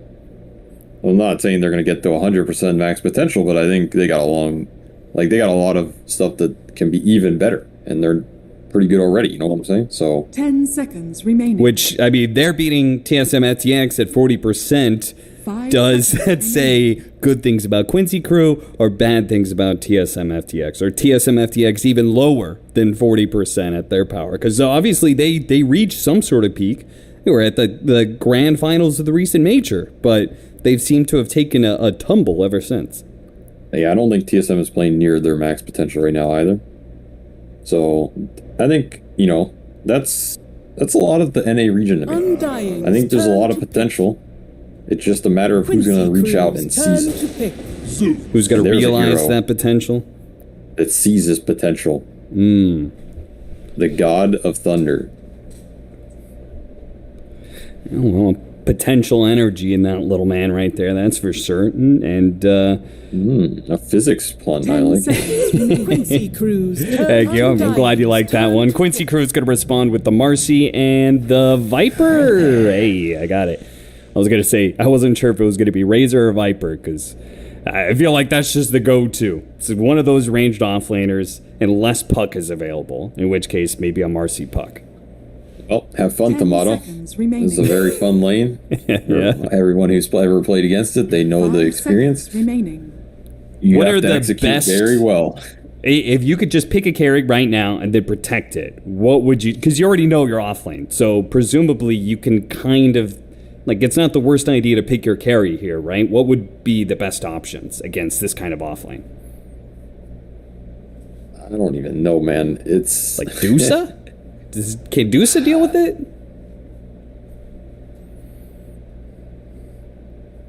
You could do your typical, Weaver or something? I feel like you might be able to get away with some more flame lanes. Okay. Yeah. Which, when I think of TSM, was also something that comes to mind. Turn to ban. Furion's... That's a good one. You can do okay, too. You can still lose this lane. We saw it multiple times at Riyadh. This was a decent answer, I think, to the Viper. It's obviously just a kill lane for Marcy Viper, where the Marcy can get on top of the Nature's Prophet, and Viper just kills you, but at least the Nature's Prophet has some options with the trance and just kind of throwing them at people. I mean, your level 1 to 2 is significantly stronger, so you just have to abuse it very hard. You have to abuse the fact that they cannot fight the treants level 1 and gain an advantage, and then coast on that for the rest of the time until you're ready to go do other stuff in the game. The other thing about this I like is I think Furion is pretty decent versus Viper, and once he gets items. So you have in-game matchup stuff going for you. Viper's pretty bad versus summons in general. He gets outmaneuvered on the map. You get your lane shoved in. He's not the greatest lane shover. He's not the greatest hero at fighting against these summons around towers and stuff. So Furion has a lot going for him in this matchup, which I like, because you don't have to win every lane in Dota, It's okay to lose some lanes, right? Marcy Viper, alright, they're a lane powerhouse, cool. That's great. You can be up gold off the lane, but if you still can't do anything with it, or you're just getting out-mapped or out-fought, then do you really care? Not really, I think one of the biggest Viper answers I've seen is LGD always picks Brewmaster versus hero. Yeah. I think they picked it at Riyadh too, but historically, every time someone plays Viper versus LGD, they just Brewmaster. And they don't care about the Viper lane, they don't even really care about the Brew lane. Undying's turn to At some point, this Brew just destroys this guy in the fight. And then they're very confident they're going to win as a result after that. So, sometimes you don't have to overthink something too much. Alright, Marcy Viper, they're going to win a lane. That's cool. What happens after that? That's more important, Winning a lane does not win you the game. Yeah. And this was straight out of the... All right, SVG. Jeez, I got it. This opener is straight out of the grand finals of Riyadh Masters, where 10 Team seconds Spirit did run this remaining. twice against PSG LGD. And one of the 5 responses seconds remaining. was Furion. It was a Furion Tiny. Was that the lane, or was it Furion Dazzle? One way or another, I think that they responded to the Viper with a Nature's Prophet. Yeah, I think it's the most robust pick here. You still have flexibility. The in-game matchup's good. The zoo and map control, like we talked about, is really good. And then, of course, if you play carry profit versus lane, you can survive the lane, maybe even do pretty well if you execute the early waves at a high level. So, I think it's a good pick. This Oh, I'm Furion sorry. Zeus Hold is up. also really Reverse real quickly. They actually, I remember this now. They did Alchemist Dazzle. And I remember thinking, Quincy no way. Crew's I turn thought to Alchemist bat. was just going to get absolutely dumpstered. Because they did have a Nature's Prophet, but it was an offlane Nature's Prophet. Yeah, Faith Beyond played it, so... Yeah. I mean, you can survive this lane. It's a survivable lane. Okay. It's hard. 10 seconds remaining. That's why you're a professional. That's why you get paid the big bucks, you know? To figure out the 5 hard stuff. seconds remaining. You're not going to be lane inverse, I don't know. Hugging the AFK lich, you know? You got to figure out the hard lanes. And Is that the worst lane you could come up with? Bucknut AFK Lich. I've seen it a couple times in my game, opposed so to, it like, might be is the Lich meta. somehow like the worst AFK hero in the game? That's what I think, yeah, because when he comes back, what does he do, right? There's nothing. Yeah. There's nothing. Like, I view Lich as a pure early lane dominance hero into some team fight later. If you miss the early lane, you're having a rough one, you know? So, yeah, 10 that was the seconds best I could come up remaining. with. There's probably something better out there. Turn to pick. And back with the Phoenix, the Fada Phoenix. He's been jamming it. He's been spamming it. And it's, look, I mean, he gets a lot of farm on it. Yeah, he does. And it does probably mean that 10 Mojo's seconds going to be playing the remaining. Marcy again. And once again, Fada's going to be playing kind of 4 5 position. seconds remaining. While Mojo just, picks up a Blink Dagger and kind of does the suicidal initiation. And probably costs his life, but does set up everybody else for success. So we're going to continue to kind of see that dynamic between these two supports. A decent pick. You want the team fight in the AoE behind this Marcy, so when she displaces a hero, you can engage on the enemy clump. And you also want a hero that can kind of deal with some lane shenanigans this game. I was going to say that one of the strengths of this Zeus Nature's Prophet is you have a lot of global damage and you have a lot of global map control. Undying's turn So to pick. Quincy, you have to think about what is happening on these lanes with the pickoff threat, which is now going to come out from this Nyx. This is like an old school draft, you know? A bunch of lane shovers with some pickoff. It's going to force you to split up on the map. The second you split up, Nyx finds an opening with Vendetta. There's a global Furion ult, a global Zeus ult, 10 maybe some seconds Nimbus later. remaining. You're down a hero, and now TSM can collapse on an objective, 5 a Roshan and seconds tower, remaining. gain more map control, and you get stuck in this cycle, you know? It's a good way to Undying's abuse these turn to clunky bat. teamfight lineups, which Quincy's kind of stuck in that right now. They have this Viper Phoenix. Their ball is very strong. TSM might not give them the opportunity to use that ball. That's kind of the name of the game here. What do you think about this Alchemist pick? Because 10 we were seconds talking about remaining. how LGD did Dazzle Alchemist against Marcy 5 Phoenix. seconds remaining. Or Marcy Viper. And I guess that was a potential for TSM FTX, but instead Quincy Crew take it. And they're taking it against presumably a core Zeus. So you already have some heavy percentage-based damage in the pool. Is that good? Like, is it good think- Alchemist game? I mean, I'll say this. I think if Alk has a good game, he can play versus anything. Okay. Alk is Alk at the end of the day. If he's ahead by 10k, he has BKB, Swift Blink, whatever, he's going to do some damage. Sure. This he's a scary hero. The big question is, do you make his in-game interaction hard, and can he lane? Most of the time he can lane these days because Acid Spray is so strong. There's not a lot that just like destroys him so hard he can't play Undying's turn Dota. to ban. So I think he's, barring some last cheese pick here, which there are a couple, he should be okay, and then it's just a question of, does the game get to a point where he can actually man fight these heroes? His BKB timing is going to be pretty strong. 10 TSM does not seconds have a remaining. very good answer for this hero's BKB timing right now. And it also gives him a way to 5 force some of the seconds objectives, so this Viper doesn't feel like he's getting ratted on the map. This Alch can give them, you know, early stack taking into Roshan, something like this, where their Phoenix and Viper feel very good about that type of fight. Quincy Crew's turn to bat. What do So I you think it's an okay pick. It's a solid pick. I'd give it a solid. What do you think about TSM going for... okay, so they still have the opportunity to do Nature's Prophet safe lane, which I'm kind of leaning to just because I feel like 10 Ed A is seconds so remaining. focused on lanes that I think Yep. they don't want to take. 5 But seconds carry-wise, what do you think about like a Lifestealer instead? Lifestealer against a matchup of Get Alchemist, the Phoenix? hell out of here. Get the hell out of here with this trash Lifestealer. Hey, they banned the Lifestealer. Fuck you. What about I that? went the, What I about went the that, like Avery? I don't like it because I think the lane's actually very hard, and I don't like this hero. Yeah, I but just you don't like said this you hero, can so- get out of the lane. Yeah, but I don't like. I just don't like this hero, Crew's man. turn to Personal Okay. bias, I don't like it. Now, Jug, there's a hero. You want some spell immunity? There's a man's hero right there. Let me tell you that much. It's like they picked the same hero. Yeah, no, this is not even close to the same hero. This is world apart. All right, what separates Juggernaut from Lifestealer? What makes 10 them seconds worlds apart? remaining. I think this hero just does significantly more damage in a significantly 5 more seconds consistent and remaining. reliable manner Okay. than Lifestealer, in my opinion. It's a personal bias. I think Lifestealer can be successful. I just like Jug a lot more in the current meta. I think also Healing Ward's a very powerful tool, and I think like the Spin Shard Mjolnir type damage it makes you more of a hybrid carry, so you don't get shut down by like armor items or direct physical counter interaction as much.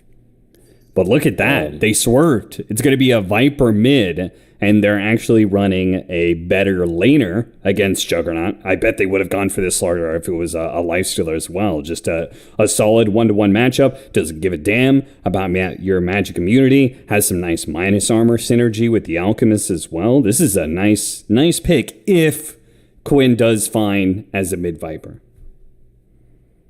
Yeah, I mean, we saw Leslau pop off with this Slardar yesterday. Yeah. So it's definitely something maybe they're feeling a bit as well. I think that was also last pick. It's a good matchup. 10 It's seconds a good remaining. Slardar game for sure in terms of the amp on a lot of these heroes is going to 5 absolutely seconds decimate them in that mid game with the acid spray, Viper coming in hot. The one question mark to me is, what is this mid lane? Viper used to destroy Zeus, like absolutely destroy him back in the day. That was back before a lot of changes to Dota, though. I don't know if it's as destructive now. I mean, in theory, it's a very good matchup for Viper. If you ever get on his hill and you start gooing him, what does he do? Not much. So Sure. Quinn he's a master laner, and he does like Viper because it gives him the ability to crush noobs in the lane. Bryle's no noob, though. So we'll see how much he can extract from this matchup. That's going to be very interesting to me. Yeah, I mean, we were already in a situation before in game 1 where we had the TA versus Puck, and Bryle once again was on the losing side laning phase-wise of that matchup and actually did pretty well for himself. This one is probably going to be even more challenging, but we'll wait and see how he performs under that pressure. He also has to think of this random Marcy that can come through. Like, Yeah. this is a very scary lane in terms of if you ever use jump. You whistle for that Marcy, teleport mid, and suddenly you're blinked on disposed level 2 or something. Pretty obnoxious. The flip side, I think this is a game where it's much harder to leave Leslau in that offlane than the previous one. Right, yeah. Because I don't think Slardar lanes versus Dazzle +1. I think it's very tough for him. You get poison touched and you get run off the waves. Like, you can't man up on the carry, you just get shadow wave bombed into a spin or something. So the Slardar is good in terms of the matchup in the game. The lane is going to be potentially tough for him here. Like, Dazzle's a very strong laner in this meta. Very strong, especially versus melee heroes. He just abuses the hell out of them. You can't do much. This is a very difficult hero to trade against. I also think this hero destroys Marcy. So this Dazzle pick can potentially do a lot of damage here and set TSM up for a pretty strong early game. I'm a big Dazzle fan. I don't know if you knew that. Yeah, I mean, if anybody hasn't been watching your stream, I'm sure they just naturally picked on it with the enthusiasm that you talk about, Dazzle. And pretty interesting. You see Dubu's build. He went Wraithband build first, which a lot of people are experimenting with this early Wraithband because the armor that it gives you. Yeah, it's armor, attack speed. Those are like the big ones. I think this is actually a game where if he is versus Marcy Slardar, I think this is one of the lanes you can get away with it. Because what is actually burning their regen? Like nothing, right? Sure, yeah. So it's purely about how aggressive you can be early and punish this double melee lane. Wraithband is one of the things that can do that. The other would be boots, which could have been interesting. Yep. I think either's a respectable option. Dubu does like this Wraithband. He's played it a lot, so it's his preference. And we'll see how much work it does. I mean, it's strong. It adds up. Start getting right-clicked by these guys. You know, over the course of, 20 right-clicks? You get in, 26 or 27 instead of 20. It adds up. Yeah, and it just means you're going to be applying that bonus slow from the poison touch more and more often, so, yeah. Yeah, it's good synergy. It's good on the hero. Very situational. This is a situation I think it can pay off really well. Now, Quincy can dodge, right? They can put Phoenix with the Slardar and Marcy with the Owl. That is an option here. Is it the better option is the question, though. It might be.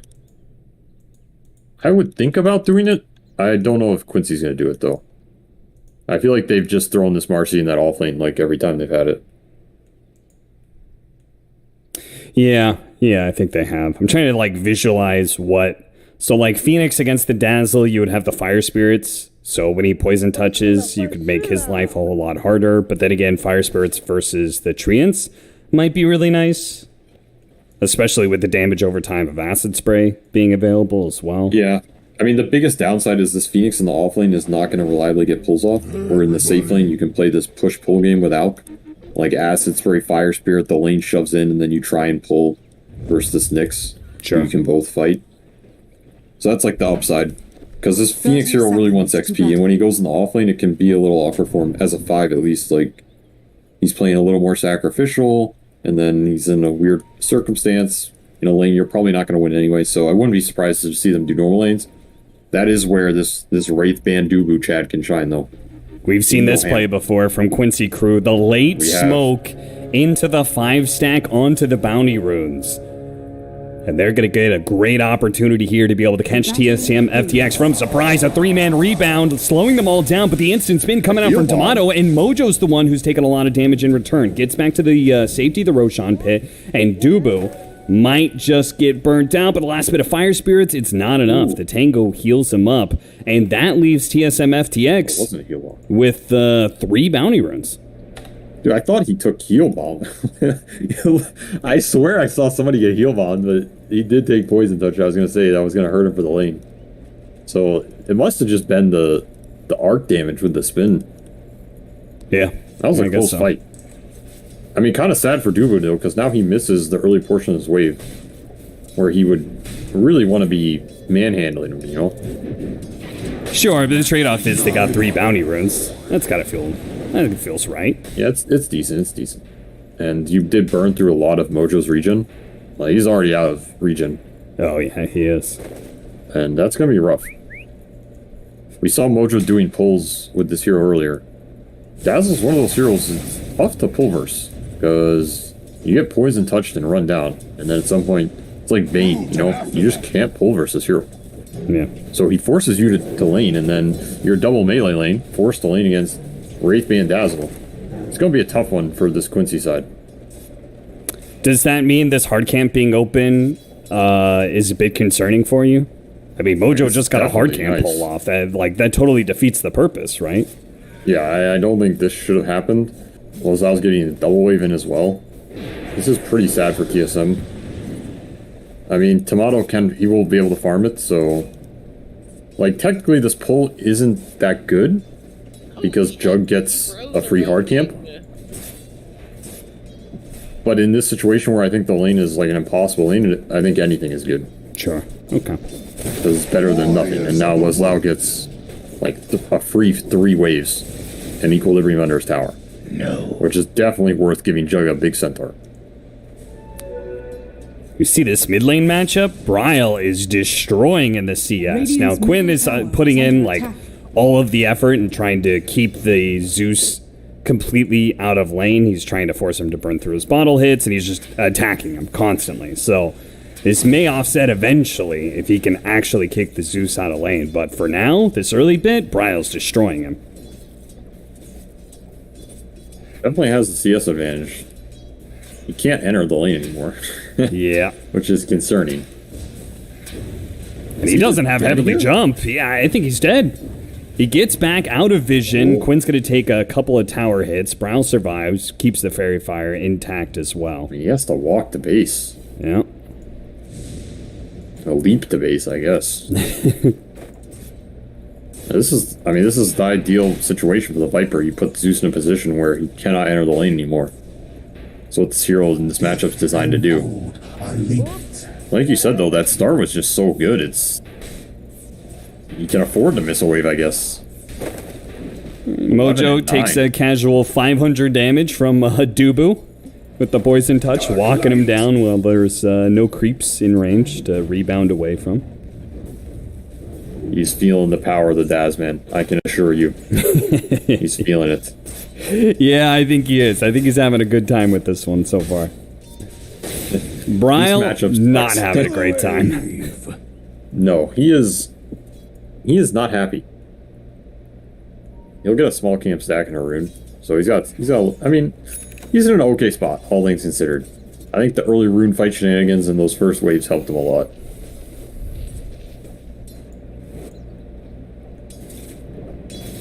Bottom lane, you are 17 and 5. May have gotten a little extra CS from the Treants. Not really sure. We haven't been watching this lane super close, but they seem to be doing pretty well with the pressure of Nature's Prophet. And he went to Helm too, so he's going to be pretty sustainable in this lane. Yeah. This will result in the armlet build, which I think is fine. And it also helped Fada out, because now Fada doesn't have to invest in as much regen for this Alc. The headdress plus the helm. I mean, this Alc's pretty untouchable. So Quincy's going to be feeling pretty good in the safe lane. Tamada using the spin, and Mojo immediately jumps onto Dubu.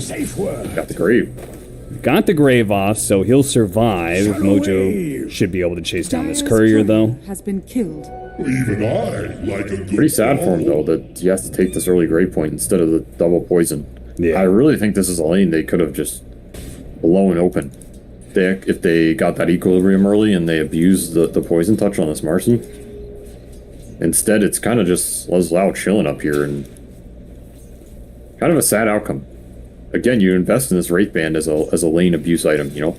It's not like some long-term payoff on this hero. Quinn. Now the Marcy looking mid. Yeah. They know Bryle is suffering quite a bit, and Quinn is beginning to catch back up in the CS department now that he's keeping Bryle out of experience range. He'll also hit his level 6 faster on the side of Quinn, so even more kill potential. And with the Marcy rotating in, it's damn near overwhelming, which just means Bryle just has to stay off the map entirely. Zeus is good staying off the map, though, you know? Yeah, You're going to stay off the map with a hero, he's not bad at it. Not bad at it. I think Alc is up there. Alc might be the scariest. Zeus is happy to do it. And a haste power rune for Quinn. Why did Bryle even try, honestly? Yeah. I mean, what a dream that would have been for Bryle. He could have actually played the lane knowing that he had that, you know, basically that free escape, get out of jail free card in the haste rune. Instead, he might die to that haste rune. Middle tower is under attack. Oh, look at that. Quinn actually didn't go Viper Strike. Yeah, that's interesting. Maybe he just feels he doesn't need it. Like, who's he Viper Striking this early in the game? Sure. He just gonna Auto, great reactions. Tomato, they rebounded on top of him, instantly got the spin off before the dispose to come into play. MSS is going to be able to toss him back now with Quinn making the rotation over. BD TP out. They're going to go for Dubu instead, and this time the Shallow Grave will not be able to save him. There's that TP to the side lane with the haste. Not resulting in too much. It will get him back to mid quickly, so basically free for Quinn. Get some extra XP, I guess. I think this early game is pretty sad for Dubu, honestly. I think it could have been amazing, and instead it's kind of turned into whatever, and I think that's kind of sad for him. His hero will still be good in the game. It's just he could have been a god, you know what I'm saying? He could have been... Sure, he could have been a legend. He could have had it all. Yeah. He just needed to be... It sounds like he needed to be a little bit more of an expert on the Daz, man. I don't... He's been spamming it a lot, so... Smoke immediately broke in. Now MSS is going to go for the TP out and should be fine. So, really nice play for him. They were probably going to rotate over and try and kill Quinn. They're still going to try. Moon Meander does manage to land the impale. Saberlight's coming in from the side. Sprout body blocking as well with the Treants. An all-in play that still catches Quinn despite Mojo's early detection system. You could even see Tomato tipping Mojo saying, you know what, nice play, but it didn't change a damn thing. Pretty hard to change 5 heroes collapsing on you at 8 minutes. And Quincy's are not the best at responding. There's no way Alex ever coming to a fight. The Slardar shows up. Dubu does manage to get off the Shallow Grave, so he'll buy a little bit more time for, as you said, that mid tower to be finished off by TSM FTX. A decent outcome for that gank. Viper kill into an early tower for this Furion. They get to use his ulti, they get to use Omni Slash. It is a high committal though. 5 heroes, you lose your Dazzle. The Alch is farming. Remember, there will be a UR Alchemist in this game that's gonna go mostly uncontested, I feel. Farming up a triple small camp. That's some value right there. Oh yeah. Moon Meander tried to use the Spike Carapace, but could not actually secure the bounty rune, which is pretty important for an Alchemist. Right do with more of that. Triple big camp with the skeleton summon. Oh, and then he's got another double with some ogres waiting for him. This is some juice right here. That is some big juice. Moon Meander's gonna come in. I don't think he got a single last hit with that impale. That's kind of sad. Does manage to get the Carapace stun back on a UR, but Tomato doesn't have Omni Slash, so even if he did, I'm pretty sure they don't have the damage to kill Alch. Oh, he's way too tanky. That's the power of early Helm phase boots in this type of game. They just do not have the damage to kill this guy for a long time. In fact, it's just casual Helm. Radiant's bottom tower. Not even finishing the armlet here, just gonna go straight Radi. I kind of like this. Like, the Helm gave you the laning presence, gives you some early tank ability, and then you can build it into something later. Dire's middle tower is under Might, Oh, Bryle? Bryle dead? I thought he was going to be okay, and he is. He is going to be fine, but it's actually Quinn who might be dying here. Quinn given the lifesteal, but can't actually fight back. Mojo jumps in, and now he's going to potentially be dying as well. Saberlight's going to try and catch up and sprout him. Spots him in range. The sprout lands, and that will be the death. But yeah, as you said, Bryle popped Thunder God's Wrath for that and didn't get the last hit. That feels bad. Pretty sad. Also, a super early drum on this Furion. Pretty interesting. Not an item we see a lot on this hero at all anymore, let alone this early in the game. It really tells me that, like, they want to pick up the pace here and take it to this greedy Quincy lineup. They do not want to let this out just AFK on stacks and not have the ability to contest these jungle skirmishes. As Moon, Vendetta at bottom. Well, there was a Phoenix there. Yeah, just a one-punch man. Moon Meander comes through. One shots Fada. Fada not going to have the same kind of great game that he had in game 1, it's looking like. Still not even level 6 at 11 minutes in. Maybe Moon got mad. He's like, let me tell you something, Fada. You're farming too many waves, alright? I'm the king of farming waves. Nobody farms more waves than me. True. So I'm not going to let you farm any more waves. I'm going to pick Nyx. I'm going to hunt your ass all game. Little captain to captain psychology, you know? Dire's top tower is under attack. Dubo. Best you could do is shallow grave and survive for 3 seconds more than you would have. Dire's structures are fortified. We're looking at Alk again, just messing with him. Anytime you can mess with him, it's Dire's still top good. tower is under attack. Moon steals 3 of his creeps. Yoar doesn't really know where to go right now.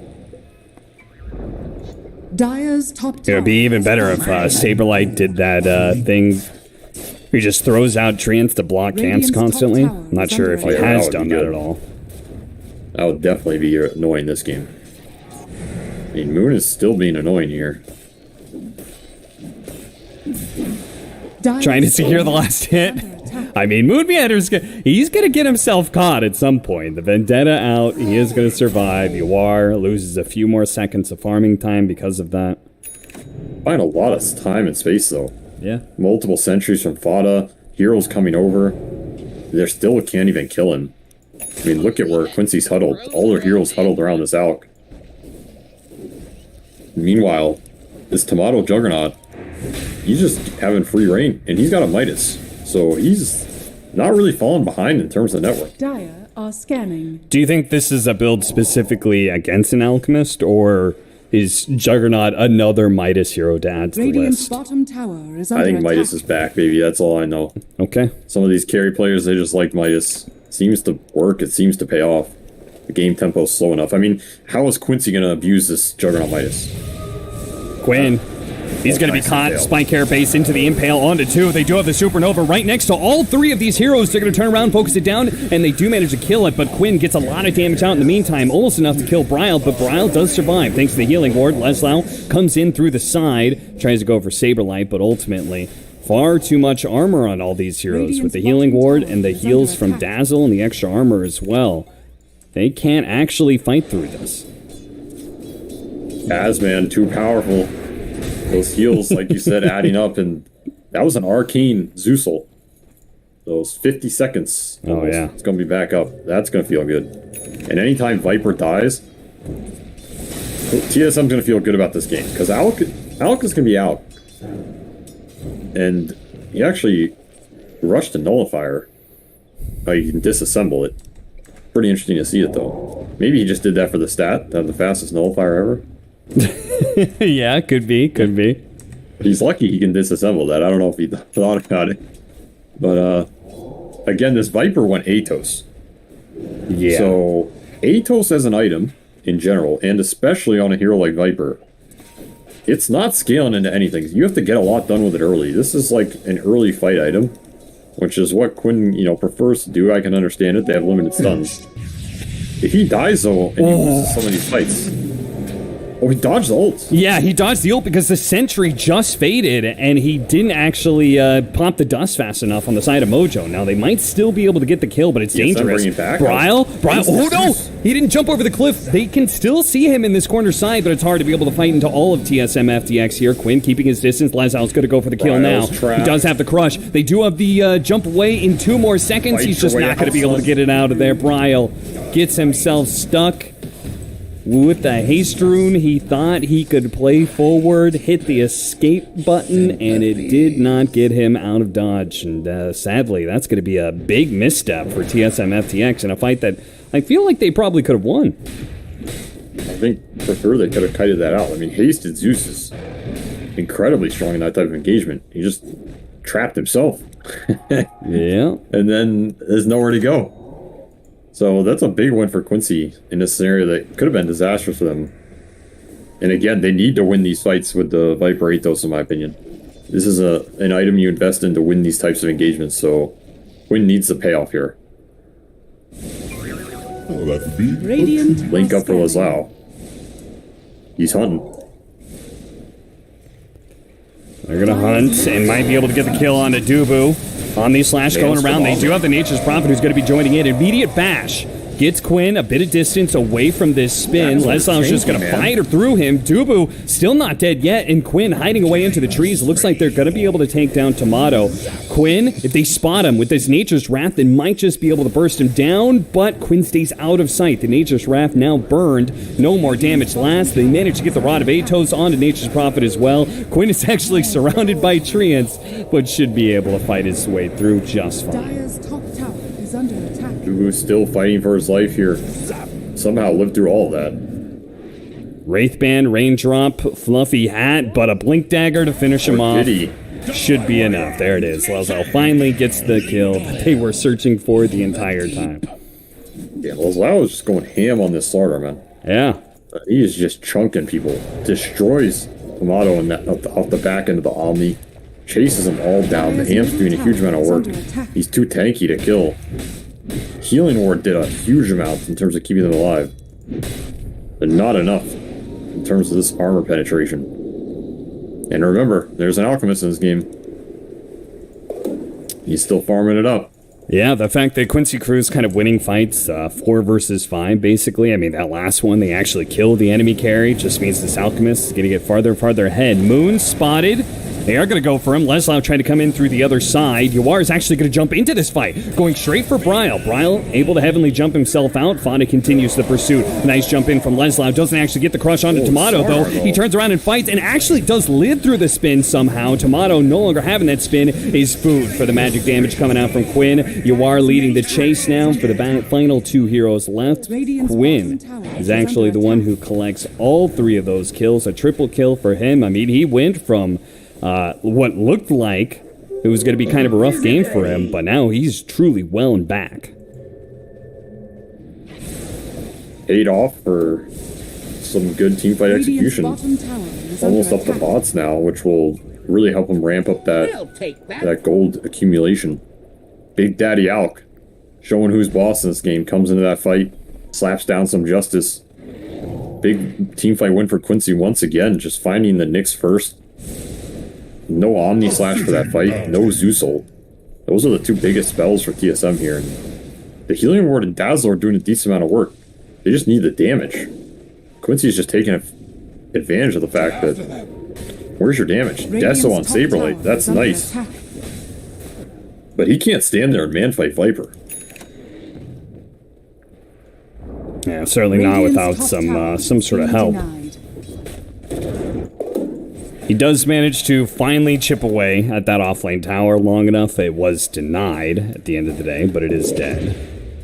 And he's actually a little bit slow because he completed the death, so he still doesn't have the shard. So he's going to be able to get that now, but it's 4 minutes after. And we were talking about that earlier. Nature's Prophet is usually the one to rush the shard as quick as humanly possible. Moon Meander jumping in. A blink stun on the Fada. He could have dove away. I think he was a little bit afraid of Spike Carapace. Either way, the high five looks pretty funny when he just flat out dies. And they smoke and go again. Dire are scanning. Radiant are scanning. Game's a lot about how much they get done in this period before Alk truly comes online. They know it. They can even potentially Roche. They do have Deso. They feel like Quincy's too scared here. Leslau, he's a tempting target. They're going to go for it. Huge kill if they get it. Leslau doesn't have the BKB yet, and it will be delayed even further. So they haven't managed to shut down the Alchemist just yet, as he's also going to be farming BKB. But yeah, it might be just enough of an opening for them to finish up Roshan. I mean, he's dead for 45 off that kill. Deso, Maelstrom Jug, some Illusions, some Treants, some Dazzle. This is a dead Roshan. That's a huge kill for TSM. Quincy just not ready for it. A bit sloppy on the map. It's going to cost him. Now, interesting enough, it looks like Dota Plus is heavily favoring TSM FTX at this point. Roshan has fallen to the down. Do you agree with that? I mean, it sounds like the way you were talking about the game, you felt like it was kind of even.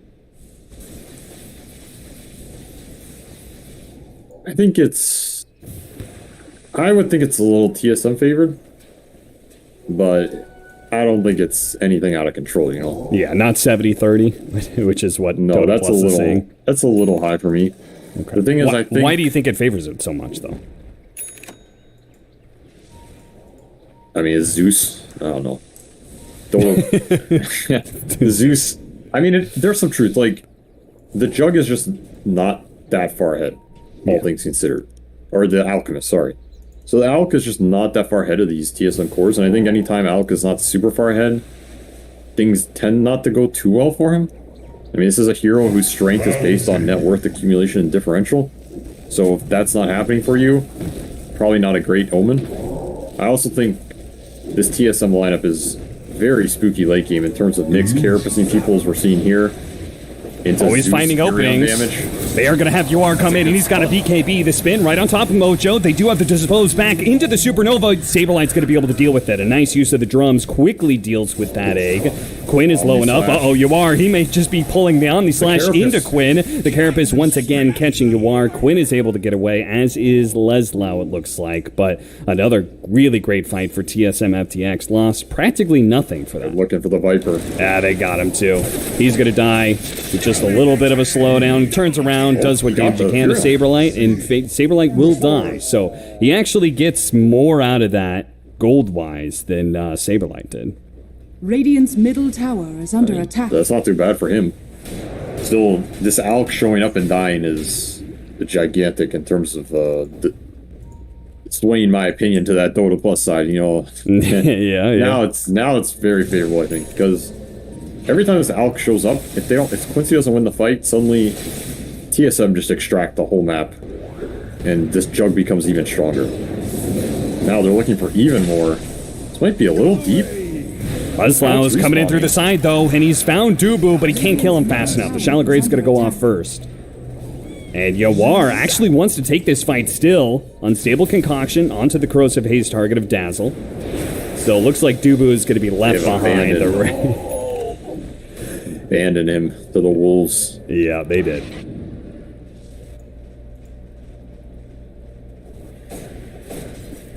But they do have a Nature's Prophet, so Nature's Prophet and not a Boots of Travel on Zeus. He just TP'd up to the top lane, but they can immediately put pressure on the other side of the map. This map is going to become really annoying to play for Quincy. This is the power of Zeus Furion with the Nyx. Like, Quincy's getting dragged around, and yet again, Leslau trying to push these lanes out, just getting TP'd on. 2, 1, TP out, he's fine. Saberlight. Maybe next time. Well, I guess Slardar is always a hard one because he gets phase from sprint. So the shard doesn't actually block the Slardar in when he cuts down a tree. It's a good matchup for Slardar for the most part. Radiant are scanning. Dealing with these treants is... Oh, excuse me. Did you just sneeze? I'm allergic to treants. You know, I see greater treants. I'm allergic to them. Alchemist gets caught once again. This Nyx Assassin is proving to be a really stellar pickup. I mean, this Alch just... I'm not convinced by that Alch pick, and it's looking worse and worse as the game goes on. His map collapsed, and he's just getting hunted. Carapace destroying him with the Radiance Burn. It's like the easiest setup of Nyx Assassin's life. Oh, well, that was not the easiest setup. Moon. He blinks, tries to go over the stun, dispose back. They do still have the Shallow Grave. We'll see whether or not Moon Meander survives. Because the Essence Ring, Mojo, he's going to be able to get out there. Leslau, though, caught inside the Sprout. They pull in some Quincy Crew heroes, and all 5 of TSM FTX snap the trap shut. I mean, Moon is just baiting him. You see how aggressive he's playing with these blinks. He doesn't care if they go on him, because there's a Grave sitting behind. Yeah. All it's doing is baiting the jump from Quincy. I mean, Quincy cannot jump anything. There's way too much damage coming out from this Tricore. Furion has an AC Deso, he's shredding the physical. Zeus is up to, you know, his Shard, Sage and Kaya, his level 15 talent. He's tanky, he deals a crap ton of magical. Jugs this hybrid hero with the Shard spin Maelstrom going to work. It's not very easy to itemize versus all of this hybrid damage, and Quincy doesn't have the best jumps. That's kind of the downside of Marcy in some of these games. Like, she can blink dispose somebody, and then what happens, right? Yeah. You still have to take the man fight, and that's the problem here. Slardar is supposed to be the guy who helps you take these man fights. He ain't doing it in this game. Radiant's top tower is under attack. Too much heal. The healing ward, the Dazzle sustain. Fada. Maybe too No much waves single for you. target on the side of Quincy Crew is Radiant's top dead. tower is under attack. Just doesn't feel like they had any traction in this game. Radiant's top tower has fallen. And just like that, TSM FTX Radiant's Oh, he top wants might just be out. back in the series Yawar.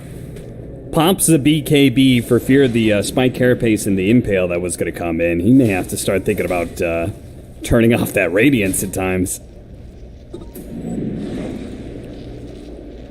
I have to think about what item carries this game, because it's looking a little grim. It's definitely not looking great.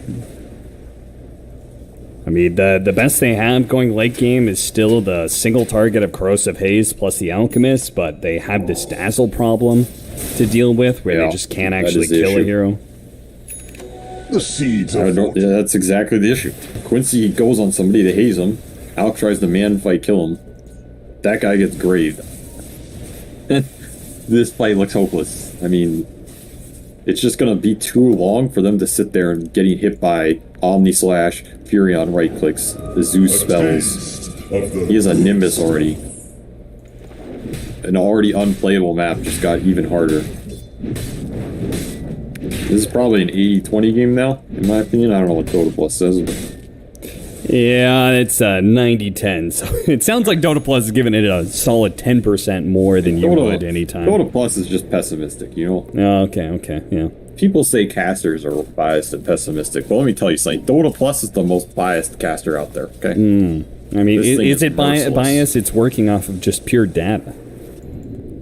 Yeah, but who coded it to take in what data? Bias. The programmer's bias, Fada. Once again, trying to sneak in a little bit of farm, push out some of these side lanes, but he definitely knows about this ward on the high ground now. Radiant's middle tower is under attack.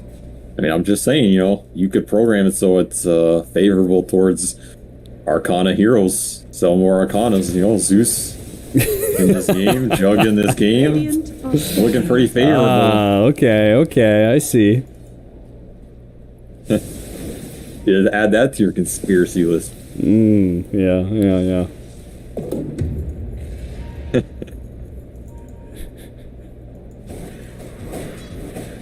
AC, BKB almost done for Saberlight. We've got Tomato with, is that a Scotty? Scott? Yeah, It's Scotty Scotty, is going to be Scotty. soon. Yeah. Oh, the Alc Courier. Radiant's courier has been No killed. item for you, sir. Can't even finish this AC. Fada says we're smoking. AC or no.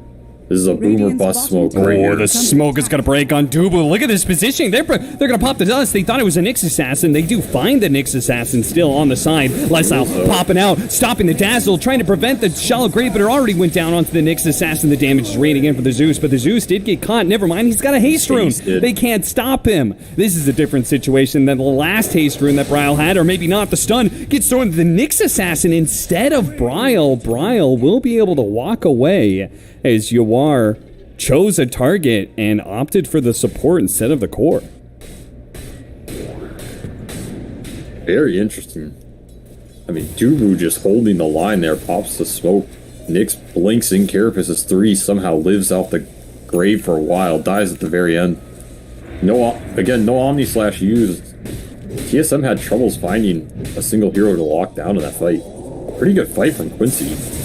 Just not enough in the tank. Is he in trouble? He is. He's going to be Omni-Slashed here. He's in a lot of Mojo, he's trying to help him. The Omni-Slash did not bounce. It just stuck onto the Alchemist.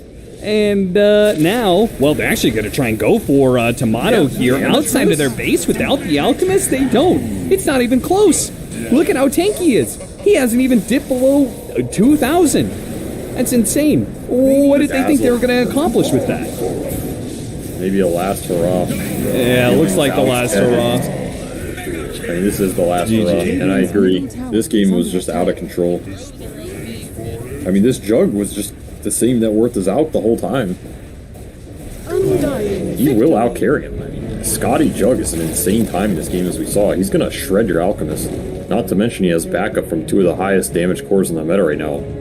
Zeus and Dazzle. You You know, Yeah. so this is a nice lineup from TSM, and they executed it very well. The Zeus Furion. This is a combo you might see more of. I think the Zeus Furion is just deadly if you don't respond well to it. Your map just crumbles, like the slightest teamfight loss. Say goodbye to your lanes, say goodbye to your wards, say goodbye to Roshan, say goodbye to your towers. Goodbye to your HP pool. A lot of goodbyes.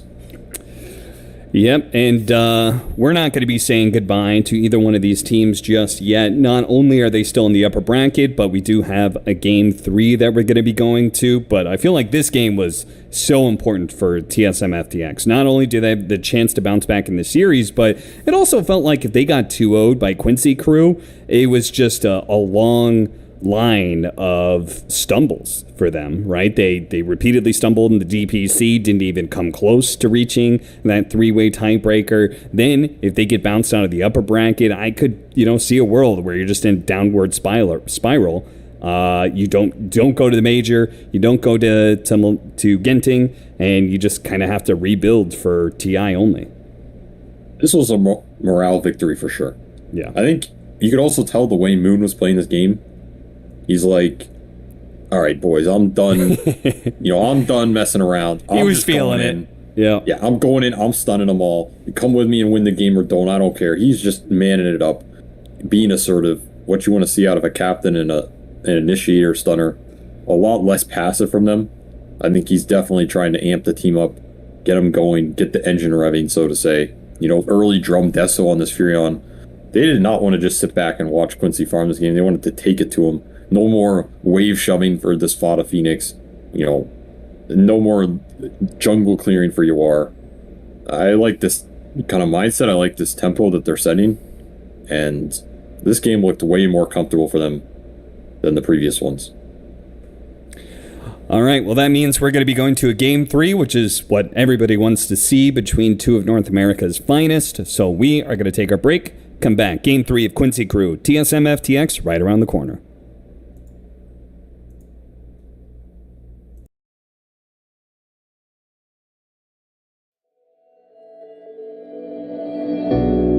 We're living for the moment now, we're one with the world.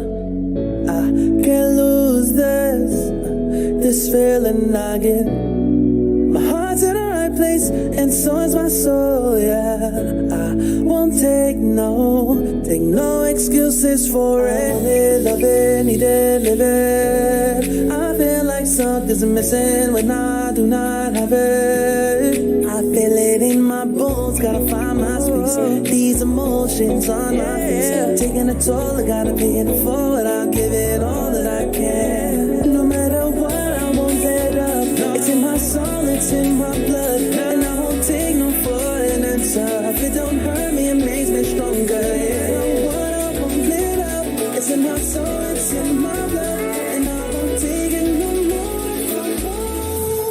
I will be there.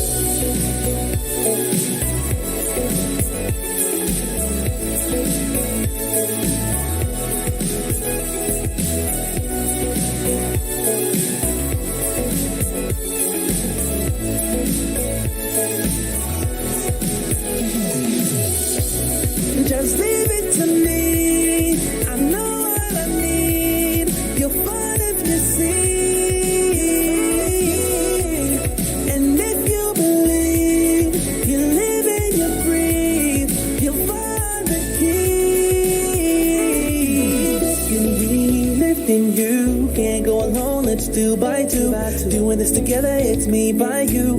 All through the night, all through the night. This is me, this is you. When we get together, we can all pull through. I don't ever wanna stop this groove. Let's get it right. Take it to the Lord, then take it to the grave. Listen to the wise man, tell me what he say. Listen to your heartbeat like it still bleed. A little bit of hope, yeah, it's what we still need. Say a little prayer for the moment. Give what you got, just go in. Can't hold you back if you own it. Live your life like a chosen. No matter what, I won't let up. It's in my soul, it's in my blood, and I won't take no for an answer. If it don't hurt me, it makes me stronger. Yeah, what I won't let up. It's in my soul, it's in my blood, and I won't take it no more.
Chiriquí.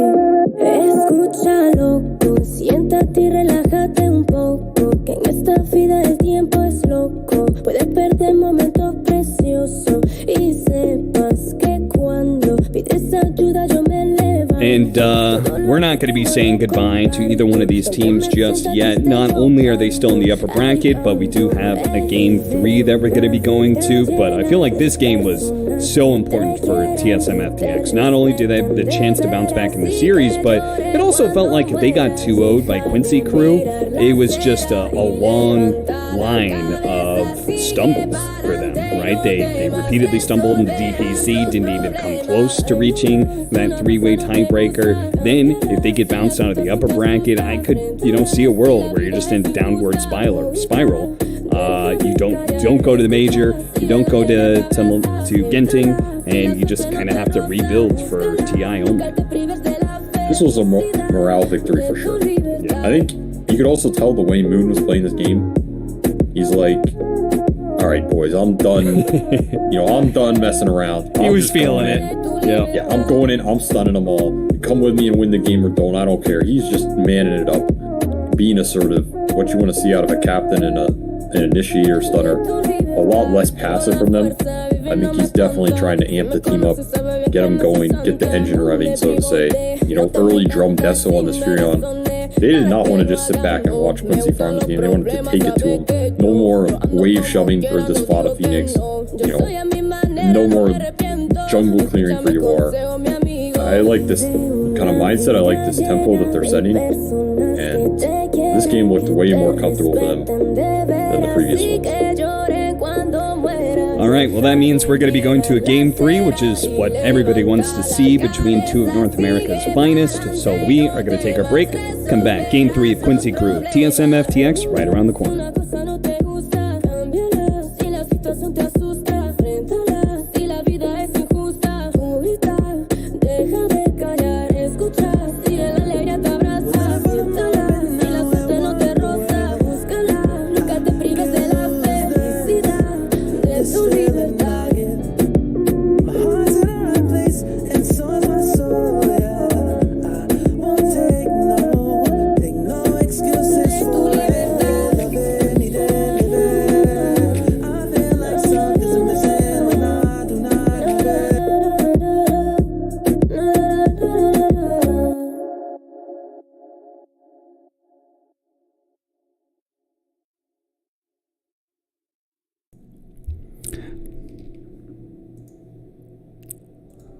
Apologies.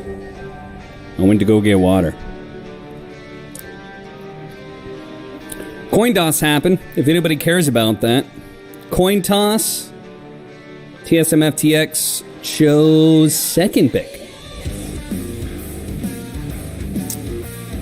And Quincy Crew chose Dyer.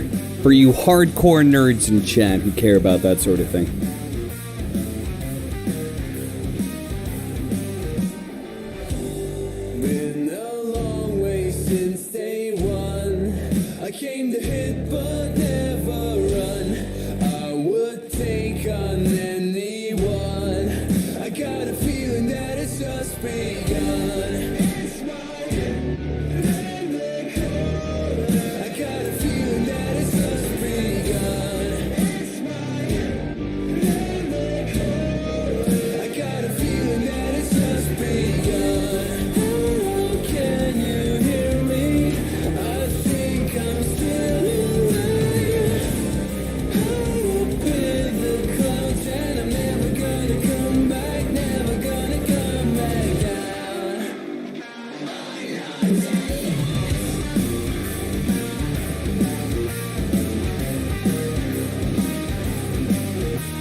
Crew. That's right. Guess who's back? That's right. It's us. It's Cap and SVG and Quincy Crew and TSM FTX. The whole gang is here for Game 3. Undying's turn to ban. Quincy Crew's turn to ban. So exciting. Glad to be back. In my natural habitat. North America or casting? Games with Marcy in it. Games with Marcy in it. Yeah. Yes. And Zeus. 10 seconds remaining. Zeus is a powerful hero. I think that's what we're learning today. Does not seem like many of the answers people have tried versus hero have worked very successfully. I don't know if that Mid Viper was the answer to that hero.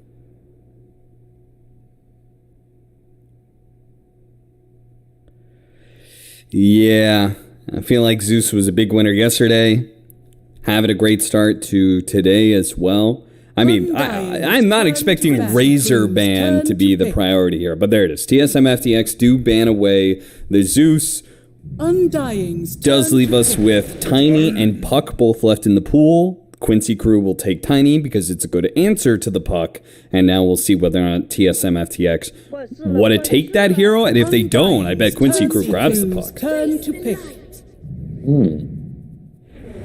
Whoa. I was gonna say I don't think TSM wants to go back this Puck after that game 1. I think they felt pretty bad with it. That's true. Like they're just gonna get T8 again or something.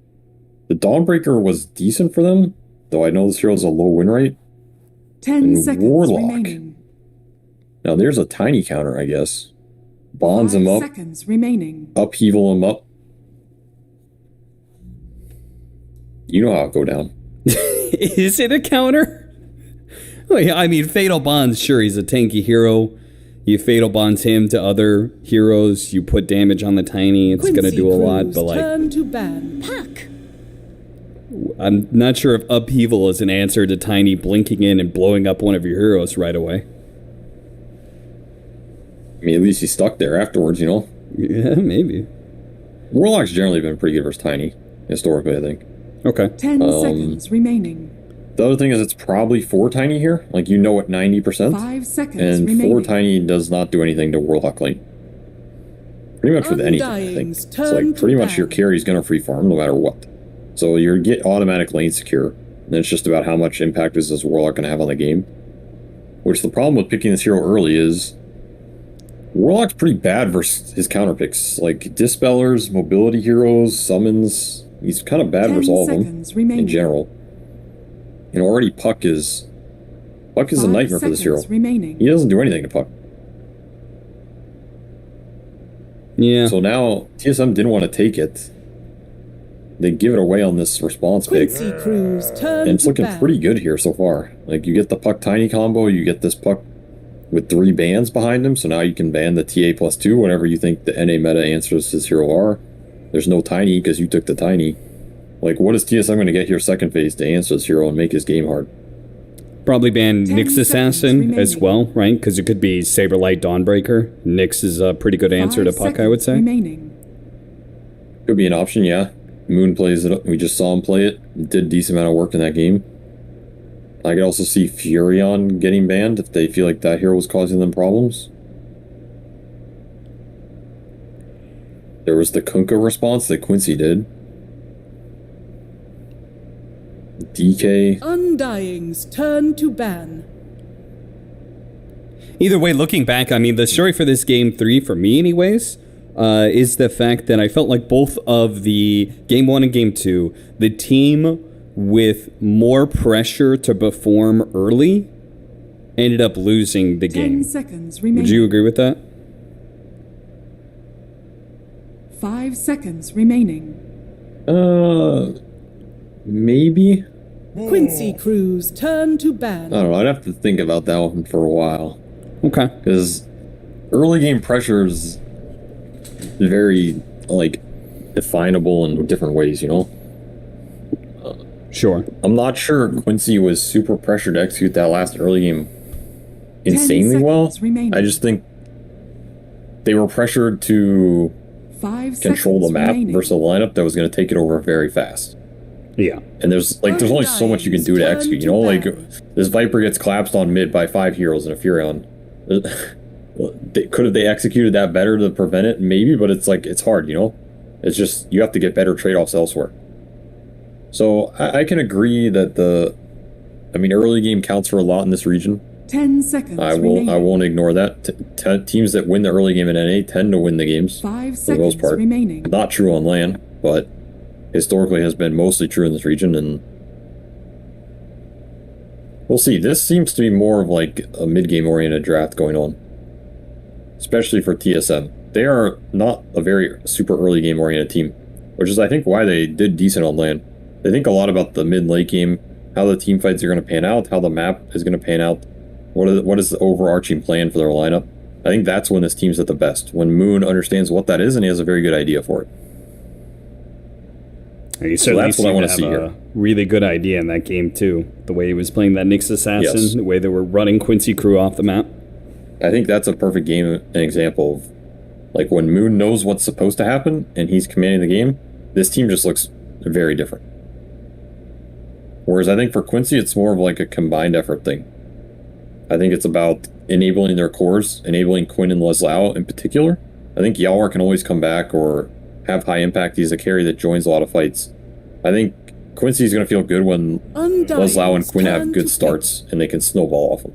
That's when this team really shines. Yeah. That's why getting these picks that can shut down those heroes, like we already see the Quinn Puck, making sure this Quinn Puck does not get out of control is going to be very nice here. That's why I think there should be some emphasis on making sure his game is hard. 10 seconds remaining. Could see the Night Stalker. Could be spicy. 5 seconds yeah. remaining. That would be an interesting pickup. I feel they need some disables here for sure. And there is the disabler that we talked about. So they banned the Lycan to protect their supports here. There is still the Beastmaster type route. Could be pretty annoying. 10 seconds There's still the remaining. Slardar route as well. I mean, it's an amazing Slardar game. 5 seconds remaining. But you were talking about Tusk in response to Dawnbreaker, BKB piercing disable. Yeah. For I'm presuming you're talking about when he does the Starbreaker in Magic Moon, and I mean, the Slardar would have that same kind of option. Yeah, Slardar is another hero that's been shown to be pretty good versus Dawnbreaker because she doesn't get the armor for a long time and you just chain stun him, you know? It's annoying. And Quincy Crew's been playing this hero. That could be an option here, but they will opt for that beast, which I think is Turn to pick. probably the better, like, blind pick, because you pick this Slardar, you're gonna get, like, trolled or something, you're pretty sad. You pick Beast, you get countered by a carry, you don't care. This hero's powerful enough to fight through a lot and still provide you with a lot of great tools in the game. Yeah. And it does free up the tiny. We were talking about last game how the Slardar does make 5 you, seconds like, you have to remaining. kind of play with him in lane. You can't leave him alone on an island. Beastmaster, you can do that, which frees up the tiny to be able to make rotations in this game. Depends what he's versed, but for the most part, yeah, he functions a little better. As long as he can get the helm, you're pretty happy.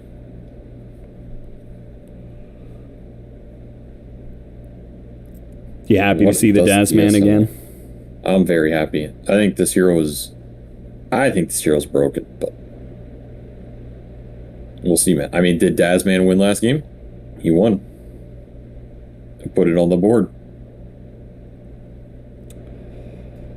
This is a good Dazzle game, too. Like, Quincy what is Crew's interfering with what he wants to do? turn Not a lot. Ooh, a pudge. Damn. a Pudge pickup against the Beastmaster. So we're gonna have a Warlock Pudge lane, which is Could be mid Pudge.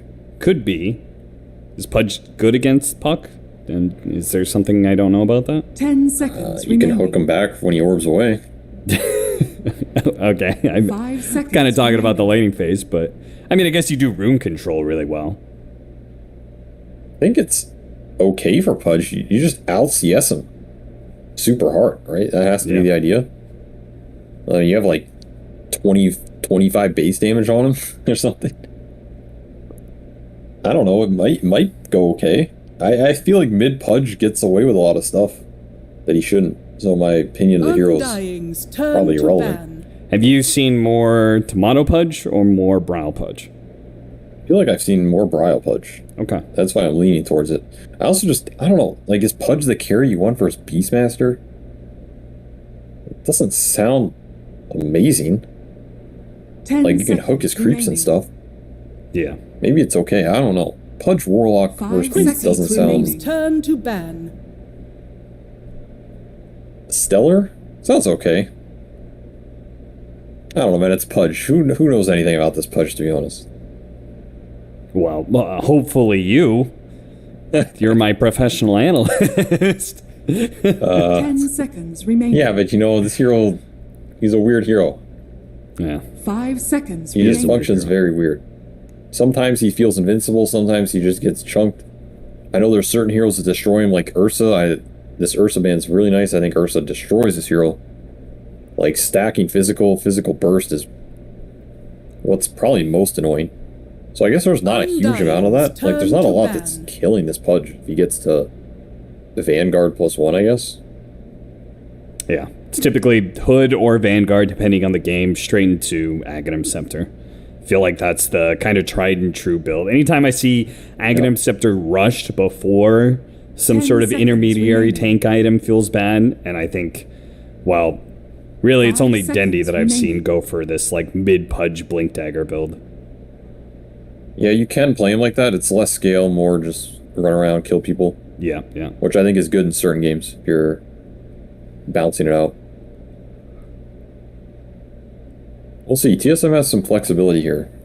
And this last pick for Quincy is going to have to be... It's going to have to be a classic carry that takes advantage of the Beast Aura and the Dazzle armor. Which for them historically has been like these Luna Medusas. Which I think Quincy they look Crew's fine here. Turn to pick. They're not like the best counter Pudge picks, but you don't necessarily need a crazy counter Pudge pick. You can just go for the super strong ball lineup. Like, Luna would make their ball pretty. I was about to say robust, but I know that guy's out there. It would make their lineup pretty formidable. Yep, yep. Concrete tight 10 seconds ball lineup remaining. up in here, so I wouldn't be surprised. You also get the 5 Luna seconds Dazzling, remaining. which is just a destruction of a lane. Yeah, yeah. I'm presuming, like, Deuce is a similar hero, but it could be carry Dawnbreaker, which I know you like against Deuce quite a bit. Yeah, Dusa doesn't look as good to me here because they have Nyx as well. Turn to pick. Oh, Lifestealer. Really? Okay. So it's in that same vein as the Monkey Ursa bands that TSM had, where it's this hero that's going to just start chunking Pudge, and they don't think TSM's going to have the damage to fight him back. I speak. There's And a the good Furion question again. is, like, then at that point, where do you want your heroes to be? It looks like they're going to settle on Dawnbreaker mid, and it is going to be carry Pudge against the Beastmaster, which I think is a good lane. And they're going to go put this Nature's Prophet in the lane against Lifestealer, which is an adequate response. Makes sense. I think this Furion hero is super strong right now. Anytime you can get this hero in a game where he's like guaranteed a good early game, which this Lifestealer matchup is rough for Lifestealer. There's just no way around it pretty much. You're going to be pretty happy. And again, it's enabling this Nyx, right? When you pick Nyx, you have to make sure you can get this guy through the first 10 minutes and you don't just get run over by this Beastmaster lineup. So Furion helps with that a lot. It's definitely the type of pick they needed. This Warlock Pudge should do okay because it's 4 tiny. And then the big question is just mid, like, can Quinn go off versus melee Dawnbreaker with a puck? He might be able to. I'm favoring TSM here, though, I think. I think this last pick, Furion versus Lifestealer, I'm not a Lifestealer fan. I see. I thought maybe the Dazzle would offset your hatred of Lifestealer. There is a Dazzle, though. There is a Dazzle. I don't know, man. That's a tough one. That's a tough one. I feel like I've put you in a Sophie's choice, except for it's either choosing to save the child that you love a lot or choosing to kill the kid you hate a lot. That's the Dazzle Lifestealer duo. Yeah, I resent them for putting me in this situation. But all the more reason to choose TSM FTX. Then. I am an unbiased analyst. I would prefer to play TSM's lineup, I think. Just because I have a lot of faith in this Furion hero with like the right tools around him. You didn't seem super hyped about Carry Pudge, though. I wasn't, just because it didn't seem crazy good this game. The more I look at it, though, I feel like they're going to get away with it. Just because it's like this double melee offlane with a tiny, and they have a warlock. So you just bonds them, and then like it's like, good luck. Yeah. And I think Pudge would... I'm assuming he'll go Vanguard this game. Maybe he doesn't. But whatever he goes, early tanky item, he's going to be pretty tanky. Like, not a lot's cutting through him this game. Outside of the Lifestealer going to town with some Dazzle minus armor.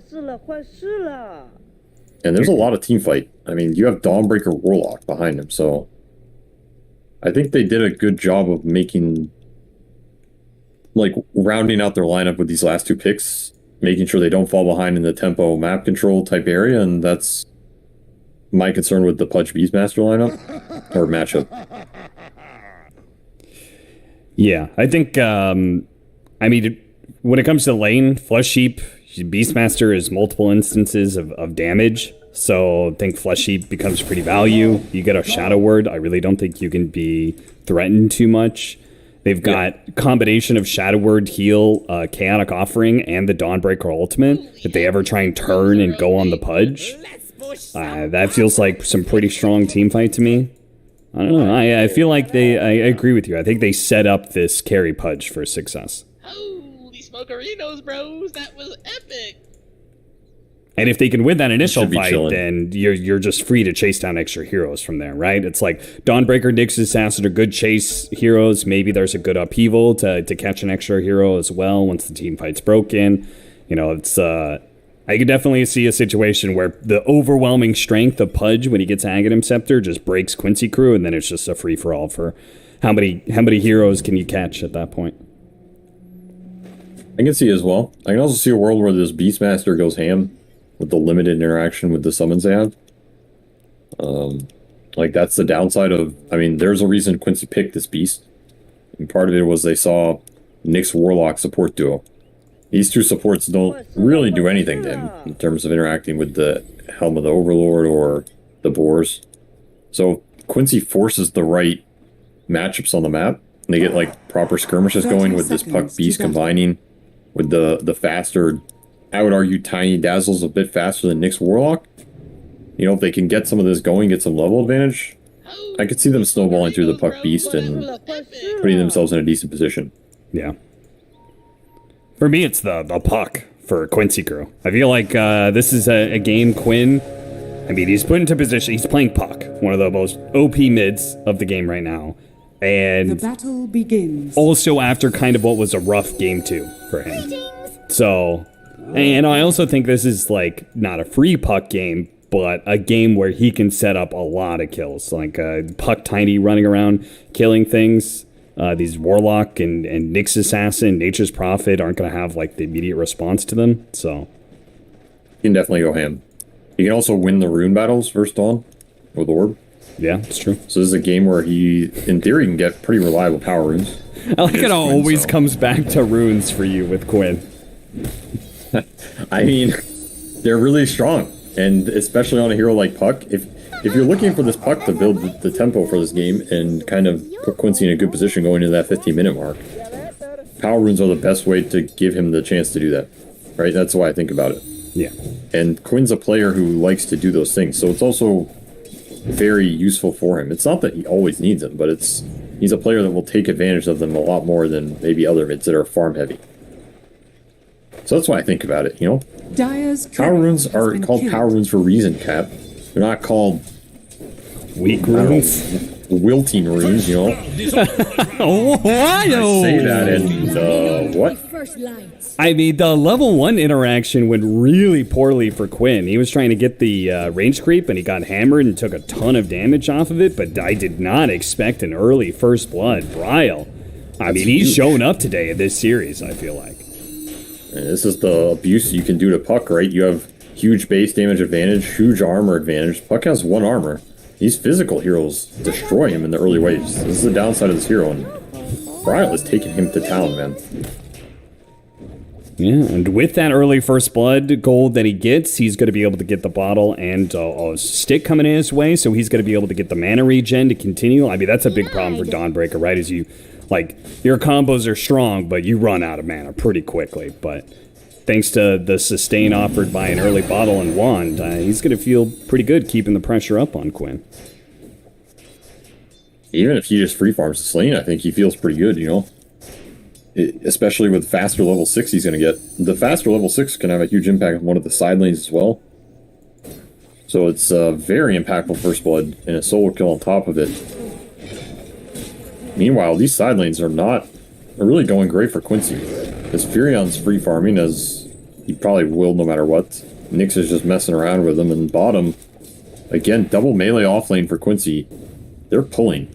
Anytime you're pulling this much, the enemy carry is going to free farm 100%, and your beast is going to miss some XP, and definitely miss some CS. He's feeling it. Tomato's doubling him up, already to a ring of health.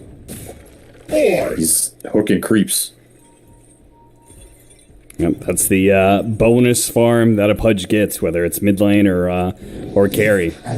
You're just able to go into the jungle, whether it's rot flesh heap on a stack or it's individual hooks for hard camp creeps. You're always going to have that like little extra experience bonus.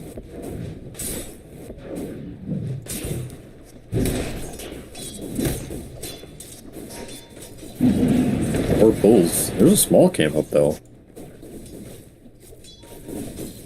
A little awkward. Dubu's happy about that one. He's like, alright, more XP for me. Tomato can even drag this over. Yeah, I thought Tomato was going to drag the wave over to meet because they want to clash. They want to fight Quincy Crew as much as possible, right? He's thinking about it. Holding it in front is always a fine option though, because you'll just guarantee the wave stuck there then. So like holding the wave is never bad. You can drag it if you think you can zone them off the jungle clash that happens. Yeah. They might just not have felt that was the case, which I think is fair when you have Warlock Pudge. But he's going to get, you know, a little creepy equilibrium here. Lazelle's pretty sad right Dire's now. middle tower is under attack. Yeah, even though he did get that early helm. Not much you could... I mean, I feel like Pudge, when it comes to these early helm offlaners, the extra tankiness doesn't matter. You know, because Pudge just doesn't run out of damage. If the lane is long, he could just keep running you down with Rot. It's nice. This hero gets free farm. He's scary. And he is free farming. Top lane, a little bit of a clash. They're going to go for it with the Dawnbreaker ultimate, but That is Fada, early ult. really good job quickly cutting through that. Now, he's still going to die, but he did manage to get off the poison touch, at least, before he dies. I mean, this is a level 6 Dawn ulting on a level 3 Lifestealer. That is how much that solo kill made a difference. Like, it wasn't ideal for them in terms of, I think they really wanted Lifestealer, but they'll take the freebie. Dubu. My man. Yeah, looks like he got tossed back by MSS underneath the tower, too, at that. So, very awkward situation. It does leave Tomato alone. The toss back. He does have 12 magic wand charges, but no flesh heap, so awkward to fight when that's on cooldown. That's a nice kill to pick up. Dubu's just not even going to go back to the lane. He's just going top. Doesn't feel he can have impact down here. Okay. I don't know how much impact he can have here either, but... He can help with the Furion push. I mean, these are Kata waves. They have a level 3 treants. Yawar cannot stay here. He's level 4. Fada fighting for the runes. I mean, Tomato can just hook the Kata bottom. There's no pressure here. Yeah, and Quinn has already pushed in the wave and killed the enemy catapults, so If it wasn't for that damage from Brile, I would say you could probably rotate with the 6-minute rune. Brile's going to try and secure it. It's bottom. Quinn gets it again. Dazzle. Radiant's middle tower. I mean, at some point, you just don't even bother, man. Just save the efficiency, you know. The man's a monster. What can you do? Meanwhile, top tower. Not long for this world. No. The best you are could maybe get the denied. Both him and Fada try for it, but ultimately it doesn't land. Dire's middle This Lifestealer is going to have some catching up to do. Wave. That's for sure. And this Furion is, he's got an early 6 of his own. So now you have Furion ult up, you have Dawn ult up. A lot of global presence already online. And Moonmeander, he's done messing around. A rundown that's also going to put some damage onto Yawar, kick him out of lane, and kill his support. Well, maybe he could still stick around. He's almost, well, he's 5.5. So there's actually going to be a decent amount of damage done to this tier 2 this early. The power of these lane matchups they got. And like we said, I think the one lane that could have gone well for Quincy was mid, and that solo kill set Quinn back and put Brile ahead. So they lost some snowball potential there too. This is going to be a scary game for Quincy. They're going to have to make it up in this mid game here. Fada caught again. TSM FTX just relentless on the pressure. Moonmeander leading the charge, killing the enemy captain over and over again.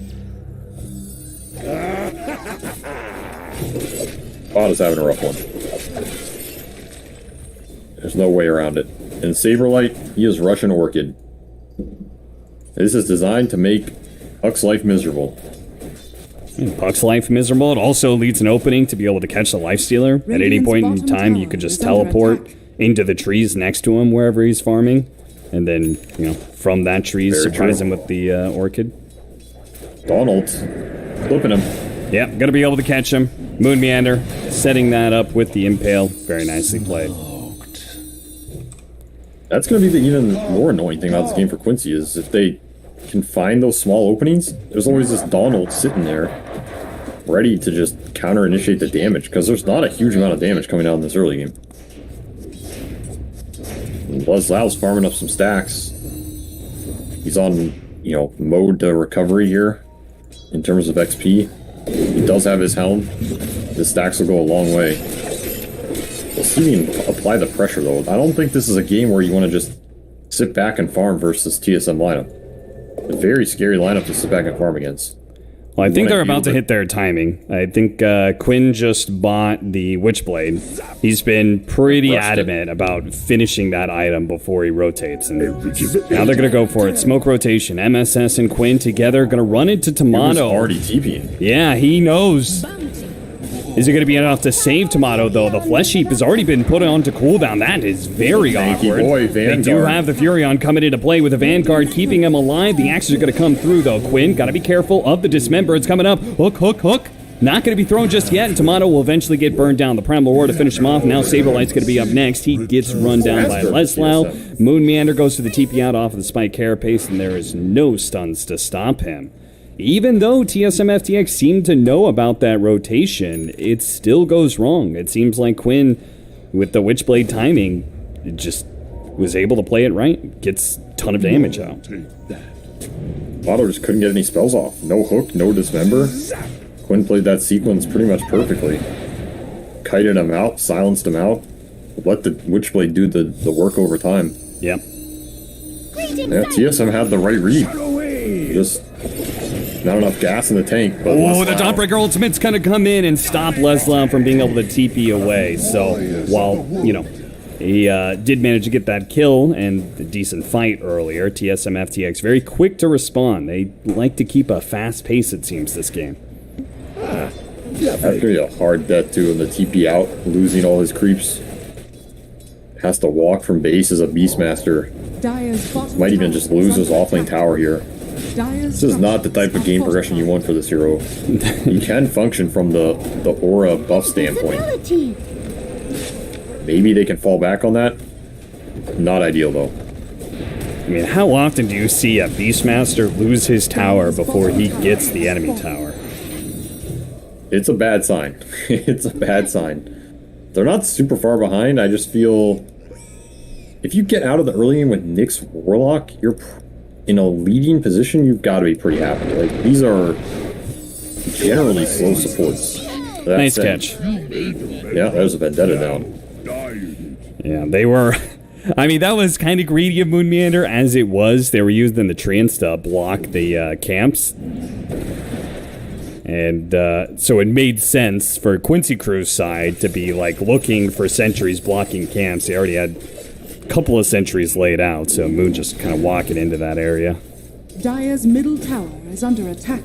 Unfortunate. Radiant's middle tower is under Still attack. some good info. Some info for his team. You know, you can always fall back on that with a Nyx death. Radiant's bottom I'm just making tower some is space, under guys. attack. You know, he wasted a bunch of sentries. It was a Structures negative are fortified. GPM kill. Yeah, now you loudly say, there's 4 heroes right here. Don't worry, guys. You gotta say that. You gotta say that. Yeah. The 4 heroes on their triangle for me, guys. With Dire's 6 middle sentries. tower is under attack. Radiant's bottom tower 6 is sentries, I under like that. Always some super high number, you know, that's what I would say. Well, Skyball like 8 sentries, guys. Killed this game. Nubu. Radiant's They were going to set up, and they might have been able to get the kill on Yawar, and they still might be able to, actually. He's going to infest inside of one of those Warpine Raiders, and Quinn comes in with the 3-man coil, 3-man silence as well with the double damage. He was able to finish up the Furion, gets enough space for Yawar to be able to get away. Now the Avalanche onto 2 as well, but Quinn has already taken so much damage from not just the Golem, but the Fatal Bonds as well. He's got to retreat. Despite the double damage, he is not able to get more. Dazzle. Somehow Quincy walk out of that with a Furion kill?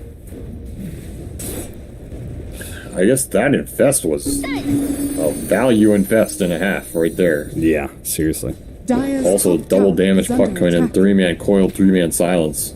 Almost gets slapped down by the Warlock. It's just enough to get out. Pretty big teamfight win for Quincy. Now the question is, can they hold the map versus Furion? Because Furion don't care. Dire's He don't care if he structures are dies. He doesn't care if his team uses spells. He can always just push the lanes in, push your towers, try and take more off the map. And still more stacking for Quincy. Where did these stacks come from then? I guess Mojo didn't really have a whole lot of plays, I guess, with mid lane being won so heavily by Bryle. Instead of trying to rotate into mid, he just stacked up constantly. It's keeping him in this game, net worth-wise. Oh, yeah, it is. Huge amount of gold off that. Like, this puck is pretty farm now.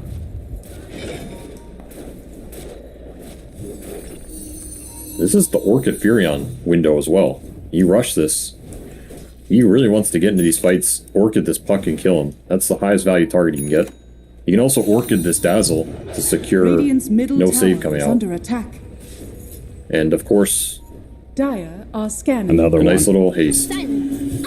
They have this successful scan on Moon Meander, so Quinn was pretty quick to jump out of there as soon as he got the haste rune. Saberlight continues to keep the pressure up on the side lanes. This is just going to be an ever-increasing problem as the 15-minute mark is coming around the corner, so look for that shard pickup. You know how that second game I was saying there's an Alchemist in this game? Yeah. Well, it feels like it's that case, but there's a Pudge in this game. You know, Pudge is just quietly farming. Is Pudge as intimidating as Alchemist? I mean, Alchemist honestly didn't do much, but... Yeah, and I would say I'm not sure if I love the Pudge versus Lifestealer matchup in general, but I do think this is the way you play the Pudge. I think you do not get involved and you just get your Aghanim Scepter plus Vanguard or Hood, and then that's when you start going ham. Radiant are scanning. I agree. I just wonder if the in-game, if it feels like pressure, you know, this Quincy worry about this Pudge farming will allow him to bite the bullet. Good setup. Another Dazzle. A pretty heavy amount of resources committed to be able to get that pick off, but Beastmaster kills, I think, are pretty value to get. Kill the boars, his creep as Anytime well. you take him out, you feel good. Yeah. Haste. Oh, H's Wrath heading up to the top lane. Moon Meander is not set up yet, though. Mojo seems to have an inkling of what was happening there, so he backs out. He's gotten decent farm with Tiny. He's recognized there's just not that much playmaking to be done, so he's farmed it up. Soul Ring, spamming some waves. Pretty much up the blink in 20 gold. Radiant's middle tower is under attack. Ooh, this is aggressive D-Ward. They will manage to get it, and might be able to get MSS as well, but no, actually canceling that TP in. Now the Prowl's here, though. Saberlight will complete it to be able to get the kill on the Tiny, and they can turn this with the Golem into a mid-tower. I don't think Quincy Crew can stop that. Oh, that tower was always dead. Dire's middle tower. Just waiting to be collected. And now you gotta think about this Roshan. TSM might just force it here with the Golem. Yeah. Dismember, a lot of damage. Desolator on this Dawn. That's what's really going to seal it here. This is not a contestable Roche by any means. Quincy's not even close. Even if they were, I don't think their heroes really function at fighting into the TSM ball lineup. Yeah. Alright, well that means TSM FDX in just like 2 minutes they're going to hit a huge timing where they have an Aegis on the Dawnbreaker with his Deso first build, and they're also going to have an Aghanim Scepter completed for the Pudge. And at that point in time, Quincy Crew might just get run over. Whether they choose to fight and take team fights or not, they may just end up losing a bunch of towers. Tower is under attack. Or that next Furion combo can go to work. Like you said, with the Dawn ult on top of it, with how powerful this Dawn is, Quincy's going to have to really think about how they're playing the map here. Abuse the Beast Vision as much as you can. Abuse the summons. Get information. That's the name of the game. You can find the isolated heroes. You have decent pickoff damage. You can even place them in Fest Bomb Pucks. Quinn's trying to get info here. Yeah, and he does see the Dawnbreaker. Gotta be careful, Nyx, though. Ooh, that was pretty close. Yeah, he really pushed it to the last second, but does manage to see, okay, Nyx did complete his TP, they get out, they're going to farm their way back to their side of the map. Tier 2 down top. The price you pay for information. The greater treants, they do not care. They are greater than you, and they are greater than your buildings. I can't believe they're still thinking about doing something after the rotations and the fact that this hero has an Aegis. They're going to toss him back all the way back to Leslau. So really good position perhaps for this second life. Primal Roar going to be used on the Nyx Assassin, bailed out by Tomato with the hook, who's coming in with this Aghanim Scepter. This is a dangerous hero to be fighting into. And that's why Quinn and the rest of Quincy Crew are going to keep their distance. They managed to disengage. Nobody caught just yet. Quinn... silence, jump away. The hook is going to be coming in soon. Nature's Prophet's going to get the information. They've got the Orchid, self-yules, a phase shift to dodge some damage. Can he jump away? He's into the river. He's out. MSS is going to be left behind, though. Wanted to make sure that Quinn got out. He might have been able to do just that with the Avalanche, but cannot save his own life. I think Tomato wanted to hook him there, and it got blocked. A little miscommunication. Still... pretty decent Aegis burn and some time wasted. Man, that was a close call. Quinn barely able to jump away once again. This is the power of the puck. This hero is hard to catch, man. I'm sure every Dota player in the world knows the feeling of trying to stun this hero and failing and looking like a fool. Yeah. Even worse when he just turns around and kills you. You miss a stun.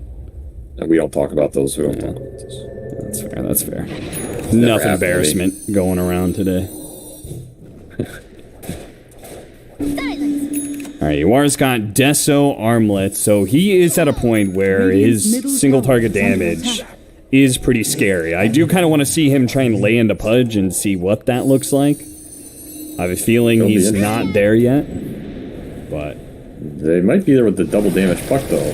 Yeah, the Moonmeander already down off of that Infest Bomb. Dubu Coil, Yule Scepter is going to be able to stop him from TPing out.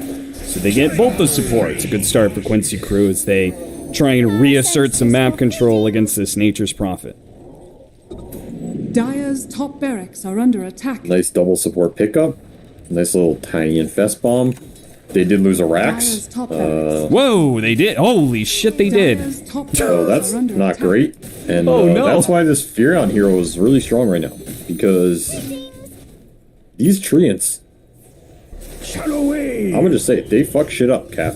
They really do. There's no other phrase that encapsulates it. These things are insane. This is why we've seen this hero rise in popularity, why he's getting picked earlier, why people rush the shard. There's not much that deals with these greater treants this early in the game. 1600 HP, 100 damage. Look at this greater treant that gets Helma domed, or a Helma the Overlorded. It's a greater treant. That is the raid boss treant. That is the treant that has that was born from a sprout and ate all the other treants. He is the alpha treant.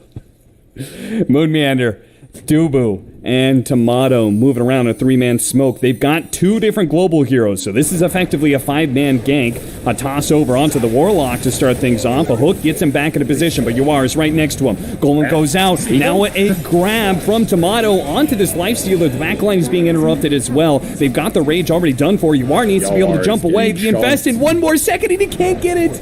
1 second off for being able to get away. The puck does a ton of damage. Nice impale. A 2-man impale onto the 2 supports of Quincy Crew. It feels like Quinn was the only one able to throw some spells around in that fight. He might get... Ooh, we think about the teleport. He was out of mana here. Saberlight's looking. Hops down. Saberlight not going to be able to guess correctly. I'm not sure if Quinn saw him TPing in, but either way. Saberlight goes right. Quinn goes left and does manage to live. I mean, he hit a huge coil silence, but there was no other spells being casted by Quincy Crew. Yawar just can't man fight this Dawn Pudge. There's no way. His rage gets wasted by, this Dismember. The Dawnal comes in. He gets karate chopped by the Dawn Mommy with the Deso. He ain't fighting that back. And Quinn can do as much as he wants. At the end of the day, it's got to be Lifestealer winning these fights. That's a nice pickup, though. Yeah, the very nice pickup. That'll, again, every single time they start getting pushed out of the riverside, they're kind of like just sitting on their side of the map. They get a couple of pickoffs. Last time it was 2 supports. This time it's the Nature's Prophet. Now they can get back out on the map again. And it really is keeping them in this game. And they get a nice jungle D-ward off the back end, so keeping themselves in this game. I think it's still an uphill road. Still some work to be done, but the foundation is being built to get this Lifestealer into that late game scenario where he can find the infest pickoff and turn the fight into a 5-on-4 off the back of the Beastmaster vision, get Puck into that crazy Puck territory where we see this hero just go absolutely ham. It almost it kind of looks like to me off that last fight that he may just have to try and stay away from the Pudge. I mean, that Dismember particularly effective because he'd already popped the rage, but it looks like the Pudge is such a time killer for a Lifestealer. He's a pretty big bait. There's a lot of damage that can come out from the rest of this TSM lineup, so you have to think about how long it's going to take you to commit on him. It's Moon. Not able to get the blink impale, and it's going to be caught. Oh, the hook back, but it hits Yawar instead. Yawar pulled into Dismember underneath the tier 2, and he is going to be slowed down. He doesn't have an infest to be able to get out of here. He can't get out. A 4-man spawn on top of that one, so not only is Yawar dead, but everybody trying to get out of this team fight is taking a ton of damage as well. MSS, nice blink backwards into the trees, does complete his TP. Leslau does not get caught. No blind hook. And Quinn sitting safely in the trees. That hook, though, catching Yawar. What a disaster for Quincy Crew. Twice now for Yawar. Unlucky. Yeah, it was. I think he was trying to save his boy, and Yawar said, take me instead. I think also Quinn phase shifted the hook, so it went through him. He might have, yeah. And hit Yawar as well. I wish we had a replay Radiant's middle tower is under attack. Well, Yawar pays the price. Otherwise, that might have been a decent fight for them. They got the Dawn kill right off the bat. Still had some resources up. No golem for that fight. Or I think maybe they get stunned a little bit longer and die on the retreat. Still, 4-man bonds at the end. Not a lot of dispels for this bonds if it hits. That's a big thing Quincy have to think about. Dyer's looking at middle Moon. tower Yeah, they're going to try and burst him down. Once again, going for the toss into the silence. This time around, though, Tomato was ready to go with the response. Does manage to get the hook onto the Tiny. They kill the support. MSS is going to be left behind, so 1-for-1 trade out so far. But he's going to infest to get out of here, and the Dawnbreaker is going to be able to blow up that creep super quickly. And look at Quinn. He tried to go for Saberlight, but Saberlight popped the BKB, turned around, beat some ass. He's going to have maybe his own problems as Bryle just comes in. One shot. Oh, and Tomato nails the hook, too. Just the cherry on top of back-to-back-to-back team fight wins for TSM FTX. They are going to wipe Quincy Crew, except for Leslau. And a gem. Off the top. Oh, never mind. They caught Leslau, too. There was still this ward sitting here from earlier, so... Yeah, that's a good ward. Doing a lot of work. That's what that gem was trying to do, get rid of the vision control and the Nyx so that they could actually play the map. Now it's getting into very difficult territory here. That was not a fight you could afford to lose if you're Quincy in terms of your map is disappearing, your buildings are disappearing. Chances at pushing yourself up into that finals drifting away here into the hands of this Furion Tricore that is not going to let up the pressure anytime soon. TSM FTX. I mean, with EG not in this qualifier at all, they took themselves out. It does mean that TSM FTX are going to be able to regain their seat on the throne, at least temporarily, if they can manage to complete this series. Once again, feel like the top dogs of North America and head to a grand finals if they could just close out this game 3, which it looks like a pretty simple task to me, especially with the racks down and Nature's Prophet to your favor, but don't want to put Quincy Crew out of contention just yet. I think if they convert on this Roshan, it's got to be a 90% win probability. I don't see Quincy fighting into an Aegis. Like, their lineup's just not designed to deal with that many lives. They have to be able to burst a target and take the numbers advantage. Well, the guy's sitting there with Aegis, it's pretty hard. Just too much HP to burn through for this puck. He's going to get caught at some point. This Lifestealer is having a hard time fighting without Rage Up, and is having a hard time fighting with Rage Up, to be honest. Yeah. Pudge matchup did not look that great for him when the Pudge is ahead. He just sits there and eats him, and then what's up? And I think Quincy know that they give this Roshan the game. I think this is the only call to make. They are too late. So an Aegis already picked up for the Pudge. Looks like he also ate the Shard, as I don't think you would buy that on a carry Pudge, so... It's a decent Shard this game, too, to be honest. Again, the single target burst focus from Quincy, if you eat the guy they go on, that just feels like the fight's over, almost. Double damage found. Quincy Crew gonna hole up inside of their base. Now, Saberlight is gonna keep up this little cheeky play. This stuff is so annoying, man. Yeah, just a bit. The mental pressure that these treants provide. Tomato. Yeah, managed to get the D board. There's still the Hawk sitting on the high ground here. Quinn's gonna try and push out. Do what he can. It's a dangerous play, though, against this Orchid. He's gonna have to sell fuels to get it off. And then phase shift, and he's going to have to silence his own way over the side. The blink wasn't up just yet. Jumps away to the orb. He'll be okay. Mid lane, though. Golem dropped. Yawar doesn't get by that, but he gets hit by the Starbreaker instead. Yawar doesn't have another infest. Once again, he is just left behind by his team. Has nothing to be able to do. Bryle almost dies there. It actually gets saved by Tomato. He's inside of the Pudge. And as you said, once you get that one save, especially if it's on a core, it feels like the fight is over. Quinn does manage to get the kill on a Moon Meander, but then he comes back down to his own death. Votto barely gets away from the hook, but with 2 down, no buyback. That is going to be Megas. Double damage Dawn shredding that backline with the blink. Yeah. Somehow lives through all of it, gets eaten, like you said. Saved. That's going to be the game. Man, these Furion lineups, man, you lose like 1 or 2 fights, just feels like it's just too hard to find another one. He just forces you to split up. I mean, even that fight on the enemy outpost where they got the the Nyx kill and the +1 or something, they just lose a range racks. It's like, all right, congratulations, you know? It's not progressing your game at all. This hero just sets your progression back so much. You gotta be careful with this hero. They got it last pick here, and I just feel like that Lifestealer and then the Fury on last pick, that's just an uphill battle, man. Because you know this Lifestealer's gonna have a rough time, this Furion's gonna free farm, and he's just gonna make the map so hard to play for this hero. Lifestealer does not deal well when his lanes are just getting shoved in, he's getting out farmed, and then he has to like make some crazy smoke plays with Infest to try and contest a Roshan's lane. It's just a hard position to be in for your war this game, and in the end, yeah, Bryle took the solo kill and took it to the end, man. Yeah, he did. Great game from Bryle.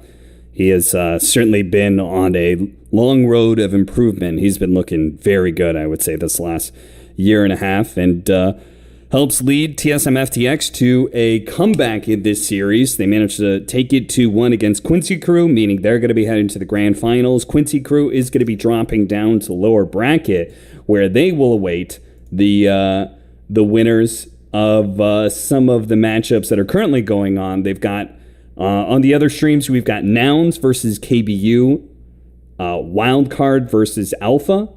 The winners of that will match up against each other, and the winner of that match will see Quincy Crew in the lower bracket final. And that lower bracket semi